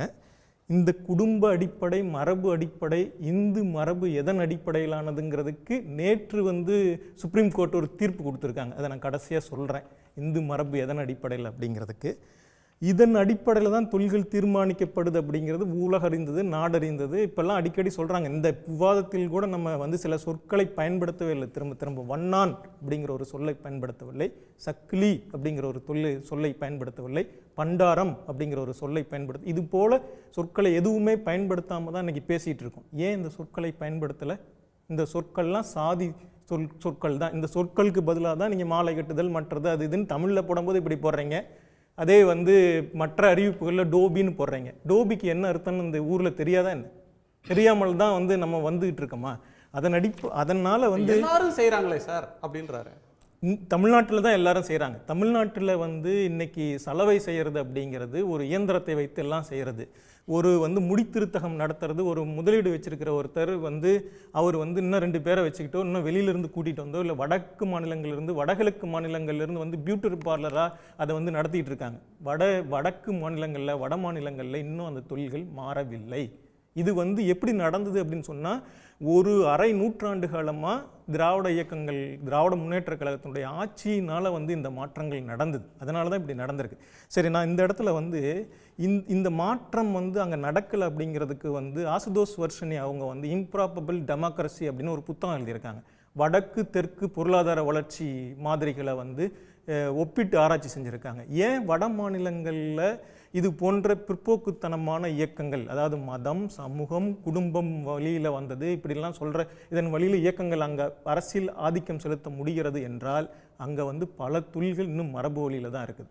அந்த மரபை மீறி கொண்டு தான் வந்து தொழில் கிடைக்கிற இடங்களுக்கு வந்து ஓடி வந்து இவங்க வர்றதுக்கு வந்து நம்ம ஊர்களை நோக்கி, தென்னிந்திய மாநிலங்களை நோக்கி அல்லது நகர்ப்புறங்களை நோக்கி ஓடுவதற்கு அவங்க அதிக வருமானம் ஒரு காரணம் அப்படின்னு சொன்னால், இன்னொரு காரணம் வந்து கிராமப்புறங்களில் இருக்கக்கூடிய ஒடுக்குமுறைகளை மீறி தான் வந்து அதை நோக்கி போயிட்டு இருக்காங்க. அடிக்கடிங்க சார், விக்ஷித் பாரத், வளர்ந்த Bharatam, digital India, startup India, make in India, இப்படி வந்து ஒரு மாடர்னாக ஒரு சொசைட்டியை கொண்டு போகிறதுக்கு ஒரு தொழில் வளர்ச்சிக்கு வந்து ஸ்கீம்ஸ் இருக்கு. இதனுடைய நோக்கத்தை புரிஞ்சுக்க முடியுது. இந்த காலகட்டத்தில் கைவினை தொழிலை ஊக்குவிக்கிறோம், அவர்களுக்கு பயிற்சி தேவை, கடன் உதவி தேவை, அவங்களுக்கு மார்க்கெட்டிங் பண்ண தேவைன்ற பேரில் ஒரு பெரிய ஸ்கீமை விஸ்வகர்மா ஸ்கீம் அப்படின்னு கொண்டு வர்றது ஒன்றுக்கொன்று முரணானதா? அது இந்த திட்டமே முரணானதாக இருக்குது. முதல்ல மேக் இன் இண்டியா அப்படின்னு சொல்லிட்டு இப்படி நாங்கள் வந்து இந்த இதை முழுக்க வந்து நவீனமயப்படுத்த போகிறோம், எல்லாத்தையும் செய்ய போகிறோன்னு சொல்லிட்டு இருக்காங்க. இன்றைக்கி வந்து இவங்க குறிப்பிட்டிருக்கிற இந்த தொழில்கள் முழுக்க காலனி தயாரித்தலாகட்டும், இல்லை கைவினைப் பொருட்கள், எந்த கைவினைப் பொருட்கள் தயாரித்தலாகட்டும், இதெல்லாம் வந்து ஏஐயில் வந்து மாறி முழுக்கவே தொழில்நுட்ப அடிப்படையில் ஒரு வந்து ஆட்டோமொபைல் இண்டஸ்ட்ரிக்குள்ளார சாதாரணமாக அதை தயாரிச்சிட முடியும். இது எதுக்கு கைவினைகளாக நம்ம இந்த காலத்தில் கட்டிப்பிடிச்சு அழுதுகிட்டு இருக்கணும்? எந்த ஊருக்கு போகிறதுக்கு தேவையில்லாத வழி. மேக் இன் இண்டியாங்க முழக்கம் இப்போ எங்கே போயிட்டுது? எங்கேயுமே தெரில. சரி, இன்றைக்கி சார் சொன்னார் இதில் 2.5 கோடி விண்ணப்பங்கள் வந்திருக்குது. 2.5 கோடி விண்ணப்பங்களில் எத்தனை விண்ணப்பங்களை நீங்கள் தகுதிக்குரியதாக இன்னும் பணம் கொடுக்கல, 1 ஆண்டு ஆகி இன்னும் பணமே கொடுக்கல. ஆனால் எத்தனை விண்ணப்பங்களை தகுதிக்குரியதாக எடுத்துருக்கிறீங்க? 23 லட்சம் விண்ணப்பங்கள், சொச்சம் விண்ணப்பங்கள். மற்றதெல்லாம் என்னாச்சு? ஏன் வந்து கிராம பஞ்சாயத்து தலைவர் அவருடைய குடும்ப மரபு தொழில்னு சான்றிதழ் கொடுக்க சொல்கிறீங்க? அதுக்கு எதுக்குமே இவங்க வந்து இந்த விஏஓ கொடுத்தா என்ன, பஞ்சாயத்து பிரசிடென்ட் கொடுத்தா என்ன, நீங்க எதிர்க்கணுன்றதுக்காகவே இப்படி எதுக்குறீங்க? 18 வயசுல கொடுத்தா என்ன அப்படின்னு ஒரு கேள்வி வைக்கிறார். நல்ல கேள்வி தான் வந்துட்டு. ஆனால் இந்த பட்டியலிட்டு இருக்கிற அந்த தொழில்கள்லாம் இருக்குதுல்ல, இப்போ வந்து தச்சர், அதாவது குயவர், சிற்பிகள், கல் தச்சர்கள், காலனி தைத்தல், இது போன்ற தொழில்கள், கொத்தனார், இந்த மாதிரி தொழில்களை தான் சொல்கிறாங்க. குறைந்தபட்சம் இதுலேயாவது பூசை செய்தல் அப்படிங்கிறது ஒரு கைவினை இல்லை போல தெரியுது. இல்லைன்னா வந்து ஒன்றிய அரசாங்கம் அதுலேயும் இதில் சேர்த்துருக்கும். பூசை செய்தல் அப்படிங்கிறது என்னன்னு எனக்கு தெரியல. இல்லை வந்து இந்த ஜோதிட ஹேண்டிகிராஃப்ட்ல வரல, அது கைவினை தொழில் இல்லை. அது அது அறிவு வினை துணைகள், கைவினைன்னு சொல்லலாம். சரிங்க. தமிழ்நாட்டில் அதை கைவினை தொழில் அப்படின்னு சொல்லுவாங்க போட்டுருக்கு. அது கைவினை தொழில் இல்லை, அது கைவினை தொழில். நல்லது. இது வந்து தமிழ்நாட்டில் இந்த மாதிரியான தொழில்களில் வேற பேர்களில் சொல்கிறாங்க. அதுதான் முன்னாடி மதிவதனையும் சொன்னாங்க, இவரும் சொன்னாங்க. அது ஒரு பித்தலாட்டம் அப்படின்னு பெரியார் சொன்னார். அது மக்களை ஏமாற்றி பணம் சம்பாதித்தல் அப்படின்னு சொன்னாங்க. இது இருக்கட்டும். இந்த மாதிரியான தொழில்களில் வந்து தேர்ந்தெடுத்து இவங்க கொடுத்துருக்கிறதே அந்த மாநிலங்களில் இருக்கிற அடித்தட்டு மக்கள் இருக்காங்கல்ல, இந்த மக்கள் தான் அந்த கிராமப்புற சமூகங்களிலிருந்து வெளியேறி கொண்டு வருகிறார்கள். இதன் மூலமாக தான் அந்த கிராம சமூகங்களில் வட இந்திய மாநிலங்களில் இருக்கக்கூடிய கிராம சமூகங்களில் ஒரு 50 ஆண்டுகளுக்கு முன்னாடி நம்ம ஊர்களில் நடந்தது, 20 ஆண்டுகளுக்கு முன்னாடி நம்ம கிராமப்புற சமுதாயங்களில் ஏற்பட்ட மாற்றங்கள் இப்போ வந்து அங்கே தீவிரமாக நடந்துகிட்டு இருக்கு. இவங்க அந்த ஊர்களிலிருந்து வெளியேறி தொழிலை தேடி வேற வேலைகளை தேடி வெளி மாநிலங்களுக்கு அருகாமையில் இருக்கிற நகரங்களுக்கு வந்து சேர்ந்துகிட்டு இருக்காங்க. இதை தடுத்து நிறுத்துவதற்கு தான் அவங்க இந்த திட்டம். நீங்க இந்த திட்டத்தினுடைய நோக்கமே என்னதுன்னு சொன்னா 1 லட்சம் ரூபாய் கொடுக்குறாங்க ஓராண்டுக்கு. ஓராண்டு முடிந்த பிறகு அடுத்த நீங்க விண்ணப்பிச்சீங்கன்னா 2 லட்சம் ரூபாய். இந்த 1 லட்சம் ரூபாய் 3 லட்சம் ரூபாயை வைத்துக்கொண்டு இந்த காலத்துல யாராவது ஒரு தொழிலை நடத்திட முடியுமா? சரி, ஒரு ஸ்பெசிஃபிக்கான 2 பாயிண்ட்டுக்கு பதில் சொல்லுங்க. ஒன்று, முதலமைச்சர் சொல்றது ஜாதி அடிப்படையிலான தொழில் முறையை இது வலுப்படுத்துன்றதுனால நாங்கள் எதுக்குறோம். சில மாடிஃபிகேஷன்ஸ் கேட்டோம், அவங்க ஒத்துக்கொள்ளலை, அதனால் நாங்கள் நிராகரிச்சிட்டோம். 2வது, ஏன் ஒன்றிய அரசு பொதுவாக ஒரு தேசம் தழுவிய அளவில் ஒரு திட்டத்தை போடுறாங்க அப்படின்னா, முன்பெல்லாம் சில மாநிலங்கள்லேருந்து எங்களுக்கு இது ஒத்து வராது, இதில் இந்த மாடிஃபிகேஷன் பண்ணிக்கலாம் அப்படின்னு சொன்னால் சரின்னு இலகுவாக அதில் வந்து ஃப்ளெக்சிபிளாக இருப்பாங்க. இதில் இந்த சஜஷன்ஸை ஏன் அவங்க நிராகரிக்கிறாங்க? இதில் அந்த திட்டத்தினுடைய நோக்கமே அதுதான். அவங்க முதலமைச்சர் எழுதியிருக்கிற கடிதத்தில் 2 முக்கியமான விஷயங்களை குறிப்பிட்டிருக்காங்க. ஒன்று வயது, 18 வயது, அதாவது பள்ளி படிப்பை இடைநிறுத்தியவர்கள். இது வந்து ஒன்றிய அரசாங்கம் பயன்படுத்தக்கூடிய ஸ்கூல் டிராப் அவுட் அப்படிங்கிறது ஒன்றிய அரசாங்கம் பயன்படுத்தக்கூடிய வார்த்தை தான். இந்த கடனையும் வாங்கி தொழிலையும் செஞ்சுக்கிட்டு போய் படிக்கிறதுக்கு எந்த தடையுமே இல்லையே, படிக்க வேணாம்னு சொல்லலையேன்றாரு. அப்பனா வந்து இந்த 1 லட்சம் ரூபாயை கொடுத்து நீங்க படிக்க போங்க அப்படின்னு சொல்லலாம். அது சிறப்பு. ஏன்னா நம்முடைய அரசியல் அமைப்பினுடைய அடிப்படை வழிகாட்டு நெறிமுறை என்னன்னா, பள்ளிக்கல்வியை எல்லோருக்கும் உத்தரவாதப்படுத்தணும். அரசியல் அமைப்பு வந்ததுலேருந்து 15 ஆண்டுகளுக்குள்ளார உத்தரவாதப்படுத்தணும். ஆனால் இப்போ வந்து நம்ம 70 ஆண்டுகள் கடந்த பிறகும் இந்த நாட்டில் இருக்கிற எல்லாருக்கும் பள்ளிக்கல்வியை உத்தரவாதப்படுத்த முடியல. அதுக்கு ஏதாவது ஒன்றிய அரசாங்கம் ஏதாவது திட்டம் போட்டிருக்கா? சர்வசிக்ஷா அபியான் மாதிரியான திட்டங்கள்லாம் போட்டுட்டு இவங்க என்ன பண்ணுறாங்கன்னா, ஸ்பெஷலைசேஷன் பண்ணுறதுக்கும் மற்றதுக்கும் இல்லை மாநில அரசாங்கங்களுக்கு கல்வி நிதியை எப்படி வெட்டுறது அப்படிங்கிறதுக்கான திட்டங்கள் தான் போட்டுக்கிட்டு இருக்காங்க. இதனால் வேறு எதுவும் நடக்கலை. அவங்க முதலமைச்சர் சொல்லியிருக்கிற ரொம்ப 2 முக்கியமான அந்த விஷயங்கள்னால தான் இவங்க வந்து அந்த பதட்டம் அடைஞ்சாங்க. அவங்க கடிதம் வந்து எழுதி இப்போ ஜனவரி மாதமே, இந்த ஆண்டு ஜனவரி மாதமே அவங்க கடிதம் எழுதியிருந்தாங்க. அந்த கடிதத்துக்கு அவங்க எதிரும் பதிலும் கொடுக்கல. இது ஒரு ஆய்வுக்குழு அமைச்சு தான் இதன் அடிப்படையில் இது பிரச்சனையாக இருக்குது. 18 வயதில் ஒருத்தரை வந்து அவங்க குடும்ப தொழில தள்ளுறது இருக்குல்ல, அவரே சொந்த இதில் ஏதோ தப்பி பிழைத்து அருகாமையில் இருக்கிற நகரங்களுக்கு போய் வேற ஒரு தொழிலை கற்றுக்கிட்டு ஊருக்கு போய் அவர் சைக்கிள் கடை வைக்கலாம், இன்னொரு இது வைக்கலாம், ஏதோ ஒரு இது பண்ணியிருக்கலாம். ஆனால் அவர் அதுக்கும் போக விடாமல் நீங்க இதுக்கே இருங்க அப்படின்னு சொல்றதுக்கான திட்டம் தான் இது. இப்படித்தான் தொடர்ச்சியாக இந்த அரசாங்கம் வந்து செயல்பட்டுட்டு இருக்கு. ஜாதியின் பிடிக்குள் மீண்டும் ஒரு நவீன கடனை எதையோ ஒன்று கொடுத்து மீண்டும் அதை அப்படியே கிராமப்புறத்தில் சாதிய சமூக அமைப்பிற்குள்ளாரையே இருப்பதற்கான திட்டங்கள் தான் இது. நான் இவங்க அடிக்கடி வந்து மரபுக்கு என்னங்க அர்த்தம் அப்படிலாம் எங்கேயாவது விளக்கம் இருக்குதாங்க அப்படின்னு சொல்லிட்டு இருக்காங்க. நேற்று சுப்ரீம் கோர்ட் கொடுத்திருக்கக்கூடிய தீர்ப்பு இதே புதுச்சேரியிலிருந்து ஒருத்தர் வந்து தன்னை வந்து எஸ்சி சர்டிபிகேட் கேட்கறதுக்காக அந்த வழக்கு 2015 நீண்ட காலமாக நடந்திருக்கக்கூடிய வழக்கு. அந்த வழக்கில் வந்து நீதிபதி பங்கஜ் மிட்டலும் ஆர் மகாதேவன் என்ன சொல்லியிருக்காங்க கொடுத்திருக்கிற இது என்னதுன்னா, இந்து மதத்தை பின்பற்றுவதாக சொல்வதனால் அவருடைய சாதி சமூகத்தினர் சான்றிதழ் அளிக்கணும் அப்படின்னு சொல்றாங்க. நீ வந்து வள்ளுவன் அப்படின்னு சாதியை சேர்ந்தவர்னா உன்னுடைய சாதியை சேர்ந்தவர் அப்படின்னு அந்த சாதிக்காரர் தான் அப்படிங்கிறதுக்கு சான்றிதழ் வேணும், ஜாதிக்காரங்கெல்லாம் சொல்லணும் அப்படின்னு சொல்றாங்க. இது இந்து மரபு என்பதே பெரிய சாதி மரபு தான். இதை வந்து மறைச்சிட்டு ஏதோ வந்து இல்ல நாங்க இந்து மரபுக்குள்ளார சாதி இல்லைங்க, இதெல்லாம் இல்லைங்க அப்படின்னு சொல்லிக்கிட்டு இருக்கிறது யாரை ஏமாற்றுவது? நன்றி காமராஜன். திரு ஜி கே நாகராஜ், நிறைவு பார்வை. மதம் மாறிய காரணத்தினால மதம் மாறியும் இந்து என்று கேட்டதற்காக தீர்ப்பு வந்திருக்கு. மடை மாற்றம் செய்ய வேண்டாம். திரு ஜி கே நாகராஜ். ஆமாம், சரியா சொன்னார். ஆமாம், அதாவது முதல்ல வந்துங்க ஒரு 18 வயசு குறித்து நீங்கள் பேசுகிறீங்க. 40 வயசு 45 வயசில் இருக்கிறவங்க தனக்கு நிதி கிடைக்காதா, தான் செய்கின்ற கைவினை தொழிலை மேம்படுத்த மாட்டோமா, இந்த 1 லட்சம் ரூபாய்க்காக ஏங்குறவங்க நிறைய பேர் இருக்காங்க. கோயம்புத்தூரில் நீங்கள் சொன்னீங்க பொற்கொள்ளர்கள் வந்து பாருங்க. அவனுடைய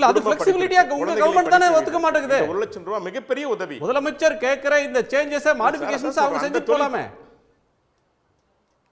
அந்த 45 வயசுக்காரர் பயனடைவார்ல. அது மாதிரி கண்டிஷனே கிடையாது சார். நீங்க பயிற்சி கொடுக்கறதுக்கு எல்லாருக்கும் தயார் சார். இதுல சாதி வெல்ல ஒண்ணு, அது முதல் தவறான கருத்து. யாரு வேணாலும் செய்யலாம், உங்களுக்கு பயிற்சி இருந்தா போதும், அவ்வளவுதான். ஒன்று சாதி வர்றது இல்லை. ரெண்டாவது நான் சொல்ற ஒரே ஒரு என்னுடைய கருத்தை நான் பதிவு வைக்கிறது, இது நீங்கள் ஐஐடியோட கம்பேர் பண்ணுறீங்க, ஐடியோட கம்பேர் பண்ணுறீங்க, பாலிடெக்னிக் இது வந்து படிப்பறிவு இல்லாதவங்களுக்கு அதை வைத்து நீங்கள் ஒரு 40 வயசில் 30 வயசில் அவங்களுக்கு ஒன்றும் தெரியாதுங்கிறப்ப இது பெரிய உதவியாக இருக்கிறது. ரெண்டாவது, இதில் 2 ஜாதி நீங்கள் சொல்கிறது செருப்பு தைக்கிறவங்க சலவை தொழிலாளி சொல்கிறீங்க. ஆனால் மற்ற 16 வகை இருக்க, பொற்கொள்ளர் இருக்கிறாங்க, இரும்பு தொழில் செய்கிறவங்க இருக்காங்க, விவசாய குடும்பத்திலிருந்து பல்வேறு ஆயுதங்கள் செய்கிறவங்க இருக்கிறாங்க, இன்றைக்கும் லேட்டஸ்ட்டாக நவீனமாக ஒரு குடிசை தொழில் மூலமாக மீன் விலை செய்கிறவங்க இருக்காங்க. அவனுக்கெல்லாம் தேவைப்படுது. நோக்கம் என்ன? நீங்கள் இப்போது கலைஞர் காப்பீடு திட்டம் வந்துச்சு. ஆக்சுவலாக மத்திய அரசுடைய திட்டத்தை நீங்கள் உங்கள் பேருக்கு மாற்றினீங்க. இப்போ கலைஞர் கனவு இல்லைன்னு சொல்லி கொடுக்குறீங்க. இல்லை இல்லை, உங்க குவாலிஃபிகேஷன் என்ன தெரியுங்களா? இல்ல ஒரு நிமிஷம், அது என்ன கேட்டிருக்கீங்க? கலைஞர் கனவு இல்லத்துக்கு நீங்க தர வேண்டியது ஜாதி சான்றிதழ் நீங்க கேட்டிருக்கீங்க, மத்திய அரசு கேட்கல. கலைஞருடைய கனவு இல்லத்துக்கு வேணும்னா ஆதார் அட்டையோடு வருமான சான்றிதழும் சாதி சான்றிதழும் வேணும்னு கேட்டிருக்கீங்க. சாதி வாரி கணக்கெடுப்ப நீங்க இருக்கு. ஆமாங்க, நீங்க திமுக கட்சிக்காரருக்கு மட்டும்தான் திட்டங்களை கொடுக்குறீங்க. பல திட்டங்கள் அப்படித்தான் நீங்க கொடுத்த அந்த உறுப்பினர் கார்டுல சார் கேட்கணும், யாருக்கு போய் சேர்ந்திருக்கு? அப்ப திமுகவோட உறுப்பினர் அட்டையில நீங்க ஜாதி பார்க்கல, திமுகவை மட்டும் தான் பார்த்து கொடுக்குறீங்க. அதான் சொல்றேன் சார், நீங்க ஜாதி வாரி கணக்கெடுப்பு எடுப்ப சொல்றீங்க ஒண்ணு.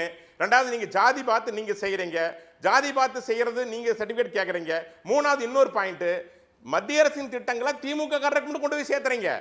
அதே நோக்கம் தான் உங்க நோக்கம். இந்த திட்டத்துல பாஜக வெற்றி பெற்றுவிடும், இதை நீங்க கொண்டு போகணும். அதனால தான் சொல்றீங்க நாங்க வேறு விதமாக கொண்டு போறோம், சமூக நீதி நிலைநாட்டு கொண்டு என்ன கொண்டு போறீங்க? கலைஞருடைய திட்டத்தில் பெயரை வச்சு அந்த திட்டத்தை உங்க திட்டமான மக்கள் தர போறீங்க. இதுதான் நீங்க இன்னும் சொல்றேன். எந்த திட்டத்தை நீங்க ஏற்றுக்கொண்டீர்கள்? அவங்க திட்டத்தை அவங்க காசுல செலவு பண்ண போறாங்க, நீங்க ஒன்னும் விஸ்வகர்மா காசு அதுக்கு தர போறது இல்லையே, அது வேணாம்ட்டாங்களே சார். நீங்க அவங்க எழுப்புற எந்த அவங்க எழுப்புற எந்த அப்ஜெக்ஷன் அது அவங்க பணமா? தமிழ்நாட்டு பணம் மிஸ்டர் குணா. இல்ல இல்ல, ப்ளீஸ் ப்ளீஸ் கிளியர். இங்க பாருங்க, 1000 ரூபாய் கொடுக்கிறது கவர்மெண்ட் பணங்க, கருணாநிதி அவர்கள் குடும்பத்துடைய பணம் அல்ல, திமுக குடும்ப பணம் அல்ல. நான் வச்சுக்கங்க, பிஜேபி கட்சி ஃபண்ட்ல தான் கொடுக்குறீங்க. விஸ்வகர்மா ஸ்கீமுக்கு, விஸ்வகர்மா ஸ்கீமுக்கு என்ன பிஜேபி கட்சி ஃபண்ட்ல பிரதமர்னா பேர் வச்சிருக்கோம், கலைஞர்னு பேர் வைக்கல. குடும்ப பணத்துல கலைஞர்னு பேர் வைக்கல சார், நரேந்திர மோடி என்ன சார்? பிரதமர் திட்டம் தான் நரேந்திர மோடி ஸ்டேடியம்னு பேர் வச்சீங்க, அது என்ன கதை?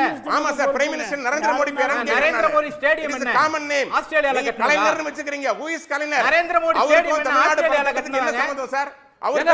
அடல் யோஜனா நீங்க வைக்கலையா? வாஜ்பாய் பேர்ல உங்க நீங்க ஸ்கீம் வைக்கலையா சார்? இன்னைக்கு நீங்க வந்து அந்த மாதிரி பேர் வைக்கிறதுக்கு நீங்க எதிர்ப்பா? வாஜ்பாய் பேர் நீங்க நீக்கிறீங்களா?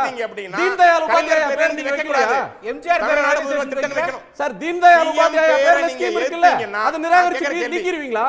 1 2க்கு வைக்கலாங்க சார். பிஎம் அது எங்க என்ன சார் 1 2 என்ன சார்? வைக்க கூடாதுனா வைக்க கூடாது. எல்லாத்துக்குமே வாக்களிங்க.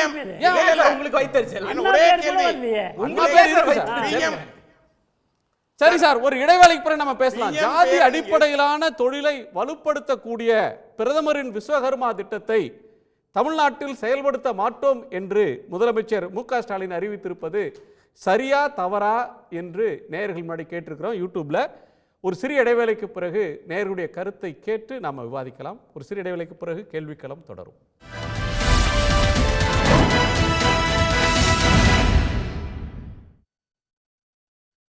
சாதி அடிப்படையிலான தொழிலை வலுப்படுத்தக்கூடிய பிரதமரின் விஸ்வகர்மா திட்டத்தை தமிழ்நாட்டில் செயல்படுத்த மாட்டோம் என்று முதலமைச்சர் திரு மு.க. ஸ்டாலின் அறிவித்திருப்பது தொடர்பாக ஒரு கேள்வி நேர் முன்னாடி கேட்டிருந்தோம்.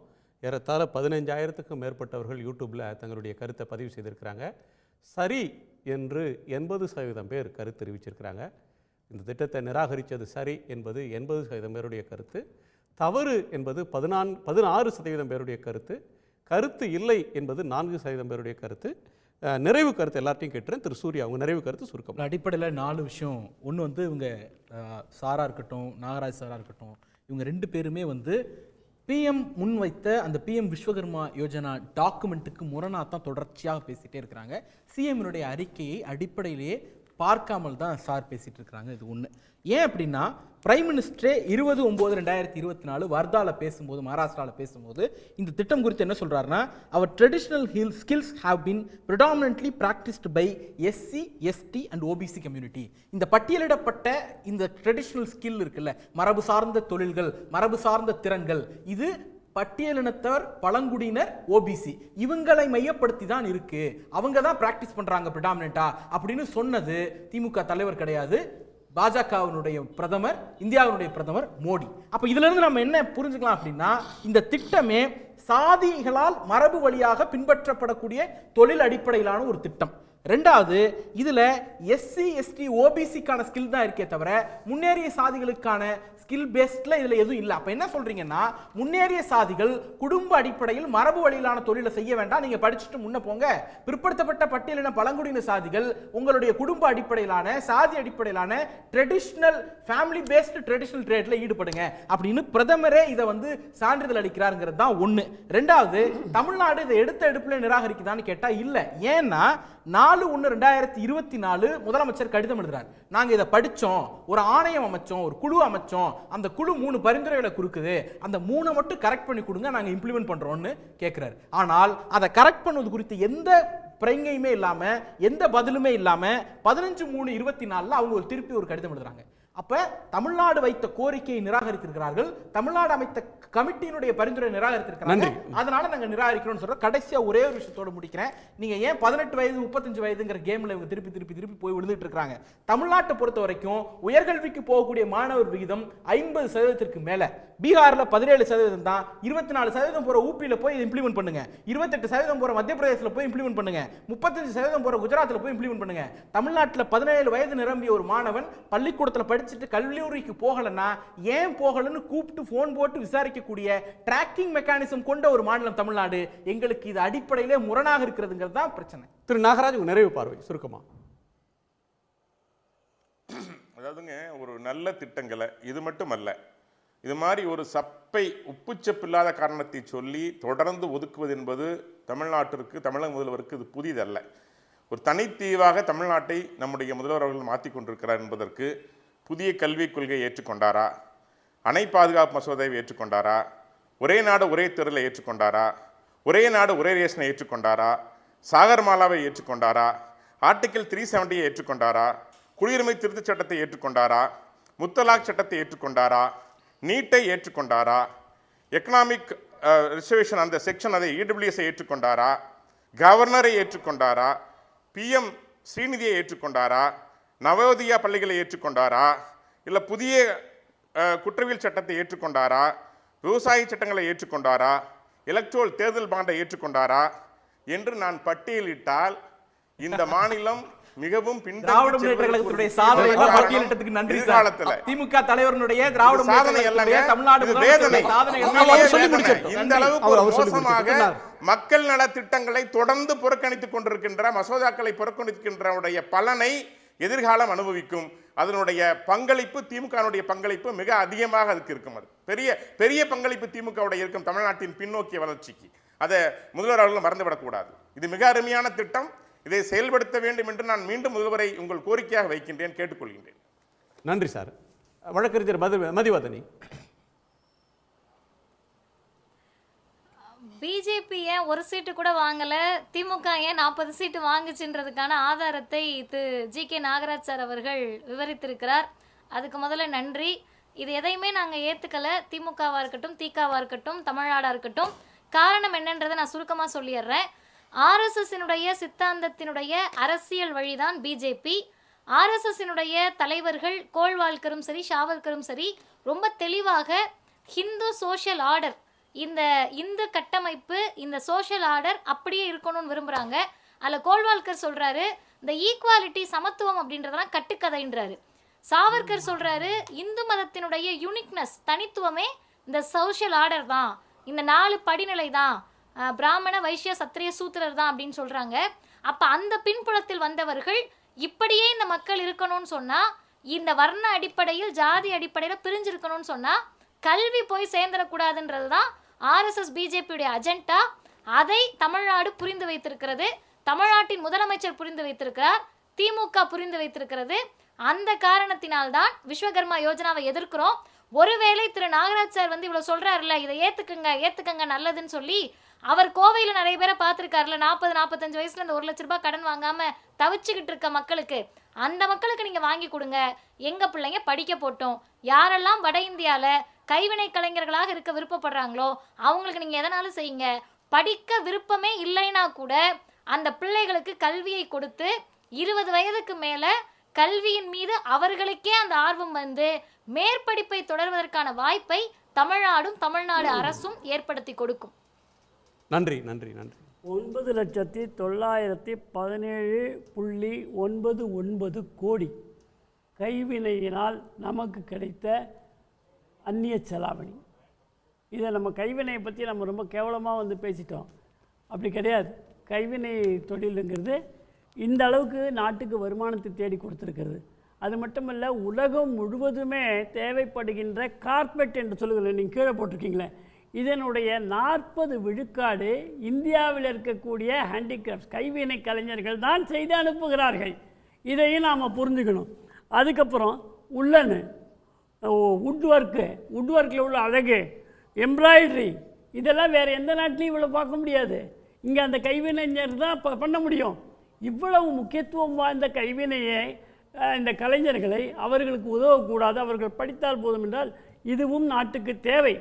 இந்த பங்கும் அது அரசு செய்யும். அவர்கள் படிக்கக்கூடாது என்று சொல்லவில்லை. இருங்க, நீங்கள் இப்போ இறுதி சுற்றுங்க. இதே சும்மா இருங்க, சும்மா எப்போ பார்த்தாலும் 59,60,367 பேர் இதுக்காக கொடுத்துருக்காங்க, கேட்டிருக்காங்க. 25 இவர் கேட்டார் எத்தனை பேர் கொடுத்தாங்க தெரியல. 25,23,964 பேருக்கு கொடுக்கப்பட்டிருக்கிறது. 25,08,812 பேருக்கு பரிசீலனையில் உள்ளது. நீங்க மேல போட்டுருக்கீங்க, அது நான் ஒரு கொட்டேஷன் மட்டும் 2,60,27,671 பேர். புரியுதுங்களா? விஜயகாந்த் படத்தில் தான் சார் இவ்வளவு புள்ளி விவரம் வரும். அந்த புள்ளி ஏன்னா இவர் கேட்டார்ல எத்தனை பேர் கொடுத்தாங்கன்னு தெரியல, சொல்லி ஆகணும்ல. அதனால வெற்றி திட்டங்கள் எல்லாம் இல்லை, இவைகளெல்லாம் வெற்றி திட்டங்கள். அதைத்தான் மகாராஷ்டிரா மக்கள் உங்களுக்கெல்லாம் உணர்த்தி இருக்கின்றார்கள். வரலாறு காணாத 3வது முறையாக இதுவரை சுதந்திர இந்தியாவிலே பெறாத இடங்களை மகாராஷ்டிராவிலே பாரதிய ஜனதா தலைமையிலான கூட்டணி வெற்றி பெற்றிருக்கிறது என்று சொன்னால் இப்படிப்பட்ட சாதாரண எளிய மக்களுக்கான தொண்டின் காரணமாகத்தான். 2வது எஸ்சி இருக்குது, எஸ்டி இருக்குன்னு குறிப்பிட்டாங்க. இவங்க 2 பேரில் யாரோ குறிப்பிட்டாங்க. ஏன் வந்து விளிம்பு நிலையில் இருக்கக்கூடிய மக்களை உயர்த்துவதற்காக இந்த திட்டம் பயன்படக்கூடாதா? சமூக நீதின்னு யாரை நீங்கள் உயர்த்துறீங்க? அவங்கள தானே இந்த திட்டம் உயர்த்துது. சரி, நன்றி சார். ஆக்சுவலாக food is grown, cloth is woven, sheep, அதாவது விதை விதைக்கப்படுகிறது, உடை தைக்கப்படுகிறது, ஆடு மாடுகள் மேய்க்கப்படுகிறது, மேனுவல் ஸ்கேவெஞ்சிங் மலம் அள்ளப்படுகிறது. இதெல்லாம் அதுபோல அது இயல்பாக நடந்து கொண்டிருக்கிறது. அதற்காக நான் கடவுளுக்கு நன்றி சொல்லுகிறேன் அப்படின்னு ராஜாஜி சொன்னார். அதுக்கு அடுத்த வரி ரொம்ப முக்கியம். ஏன்னா இதெல்லாம் செய்வதற்கு respective caste are still there. எது விதை விதைக்கிறதுக்கும் மலம் அள்ளுறதுக்கும் ஆடு மேய்க்கிறதுக்கும் மாடு மேய்க்கிறதுக்கும் அந்தந்த சாதிகள் இன்னமும் இருக்கிறதே அப்படிங்கிறதுக்காக நான் கடவுளுக்கு நன்றி சொல்றேன் ராஜாஜி சொன்னார். இன்னைக்கு வந்து கைவினை கலைஞர்கள்னால இவ்வளவு பெரிய பொருளாதாரம் இருக்கு, அவங்கள கல்லூரிக்கு அழைக்காதீங்க, அவங்கள கைவினைகளாகவே வச்சுக்கங்கன்னு அவர் சொன்னார். அப்ப ராஜாஜி வழியில் அவர் இன்னைக்கும் உறுதியா இருக்கிறார். பெரியார் வழியில் நாங்க குலக்கல்வியை இன்றைக்கு எதிர்க்கிறோம். அவ்வளவுதான். அவர் ஆதாரத்தோட இப்ப சில விஷயங்கள் சொன்னார். பெரியார் ராஜாஜி சொன்னார், ராஜாஜி பள்ளிக்கூடங்களுக்கு கட்டிடங்கள் இல்லையே, பொருளாதார வசதி இல்லையே என்றுதான் 2 ஷிஃப்ட் பண்ணி மிச்சம் இருக்கிற நேரத்தில் என்ன பண்ணுவாங்கன்னு சொன்னா இதையெல்லாம் செய்யட்டும் தப்பில்லையே அப்படின்னு சொன்னார். படிக்க வேண்டாம் ராஜாஜி சொல்லல, எல்லாரையும் படிக்க சொன்னார்.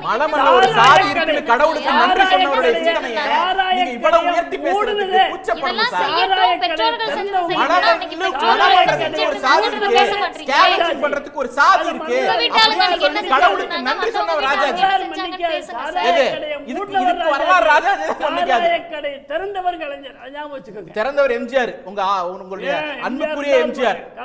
இது வந்து கடந்த கிறிஸ்டோபர் ஜெஃபல்லோ வந்து சொல்லும்போது கடந்த 10 ஆண்டு கால மோடியினுடைய ஆட்சி எது அப்படின்னு சொன்னால் கடந்த 60 ஆண்டு காலமாக இந்திய வரலாற்றில் நான் பிராமின் மூமெண்ட், பல்வேறு வகையான மூமெண்ட் வந்து செய்திருக்கக்கூடிய சாதனைகள், அந்த மக்களுக்கு செய்திருக்கக்கூடிய ஜனநாயக மயமாக்கலை, வளர்ச்சியை, பரவலாக்குதலை திரும்ப எலைட் பீப்புள், பிராமின் பனியா பீப்புள் வந்து ஒரு ரிவெஞ்ச் எடுக்கிறாங்க, அவங்க மேலே ஒரு தாக்குதல் தொடுத்திருக்காங்க அப்படின்னு சொல்கிறார். கடந்த 10 ஆண்டு காலமாக தொடர்ச்சியாக இப்போ வந்து நாகராஜ் சார் ஒரு திட்டம்லாம் வாய்ச்சார் இல்லைங்களா, அது மாநிலங்களுக்கு எதிராக, பிற்படுத்தப்பட்ட மக்களுக்கு எதிராக, பழங்குடி மக்களுக்கு எதிராக. நீட் அப்படிங்கிறது பிற்படுத்தப்பட்ட மக்கள், பழங்குடி மக்கள், அவங்க குழந்தைகள் மருத்துவம் படிக்கக்கூடாது என்பதற்காக வந்தது. இது போன்ற இதுதான் செய்யறதுக்கு தான் இவங்க திரும்ப திரும்ப என்ன சொல்றாங்கன்னா, ஒருத்தர் செருப்பு தைக்கிறது என்ன இழிவானதான்னு கேட்கறாங்க. இவங்க எந்த ஊர்ல இருந்து வர்றாங்கன்னு எனக்கு தெரியல. இந்த ஊர்ல இருந்து தான் வர்றாங்களா இல்ல வெளி கிரகத்துல இருந்து வர்றாங்களான்னு தெரியல. இந்த இவங்க பட்டியலிட்டு இருக்கிற பல சாதிகள் வந்து எல்லாமே தொழில்கள் எல்லாமே நைசதார்கள், தீண்டாதார்கள் செய்யக்கூடிய தொழில் அப்படின்னு தான் வந்து மானிடவியல் ஆய்வுகள்லாம் சொல்லுது. ஒருத்தன் தன்னை தீண்டாதவனா ஏன் இந்த சமூகத்தில் வச்சுக்கிட்டு இருக்கணும்? நீங்க பெருமைப்படுறதுக்கு, உங்க கைவினை பாரம்பரியம் சொல்றதுக்கு, உங்க சமூக பாரம்பரியம்னு சொல்றதுக்கு எதுக்கு அவன் தீண்டாதவனா இருக்கணும்? இது அயோக்கியத்தனம் இல்லையா? இந்த இதை ஒரு அரசாங்கமே செய்யுது. இது அடிப்படையில் அரசியல் அமைப்புக்கு எதிரானது. நம்முடைய அரசியல் அமைப்பு ஒவ்வொரு மனிதனையும் சக மனிதனாக, சமத்துவ மனிதனாக வளர்த்தெடுப்பதற்கு தான் அரசாங்கம் திட்டங்கள் போடணும். ஆனால் அதுக்கு நேர் எதிராக அவனுடைய பாரம்பரிய தொழிலில், குலத்தொழிலில், குடும்ப தொழிலில் ஆழ்த்தி வைப்பதற்காக ஒரு அரசாங்கம் திட்டம் போடுதுன்னு சொன்னால் அந்த அரசாங்கத்திற்கு நம் அரசியல் அமைப்பின் விழுமியங்கள் மீதே நம்பிக்கை இல்லாத அரசாங்கம் தோணுது. இவர்களுடைய நெருங்கிய நண்பர்களும் என்றைக்கும் இவர்கள் அதை பூஜித்து கொண்டிருப்பவர்களுமான மேல்தட்டு மக்கள் பிராமணர்கள் செருப்பை தைக்கிறார்கள், பூட்ஸை தைக்கிறார்கள். அவர்களை பார்க்க வேண்டும் என்று சொன்னால் தமிழகத்திலும் கூட வாருங்கள். 4 தயவு செஞ்சு இந்த 25 லட்சம் வந்து 2.5 கோடி விண்ணப்பங்கள் பெற்றிருக்காங்க. 23 லட்சங்கள் வந்து விண்ணப்பங்களை தேர்ந்தெடுத்திருக்காங்க. அந்த விண்ணப்பங்கள்ல எத்தனை பேர் பிராமணர்கள் இருக்காங்க? எத்தனை பிராமணர்கள் செருப்பு தைக்கிறதுக்காக அவங்களுக்கு இந்த 1 லட்சம் ரூபாய் கொடுத்திருக்காங்க இல்லையா? அவங்களுக்கு கொடுத்திருக்காங்க. நாளைக்கே மத்திய அரசாங்கம் வெளியிடட்டும், இல்லைன்னா அவங்க சார்பா மற்றவங்க வெளியிடட்டும். எழுதுற குரலா இது? சார், நீங்க இந்த பதம் சொன்னீங்க, அது வந்து ரொம்ப நல்ல திட்டம், எல்லாரும் பயன்படுத்த வேண்டிய திட்டம் அப்படின்னு சொன்னாங்க இல்லையா? ஒரு பிராமணர் ஐயா எங்களுடைய திட்டத்தின் கீழே இந்த திட்டத்தில பிராமணர் இத்தனை பேர் பயன்பட்டு இருக்காங்க அப்படின்னு சொல்லுங்க. இந்த திட்டத்தை ஸ்டாலின் அவர்கள் வேறு பெயராலே வேறு சில முன்னேற்றத்தோடு சமூக நீதி திட்டம் என்று நாங்கள் அமல்படுத்த சார், அதுதான் சார் சொல்றோம். நாங்க வந்து இதை எதிர்க்கவே நாங்க என்ன ரொம்ப தெளிவா சொல்றோம் சார். சமூக நீதி திட்டத்தை இப்பலே அமல்படுத்திருக்கிறாங்க. எது சார் சமூக நீதி? முடிக்கிற நேரத்துல வேகமா வாதிக்கிறீங்களா? நான் கேக்குறேன் சார், எது சார் சமூக நீதி?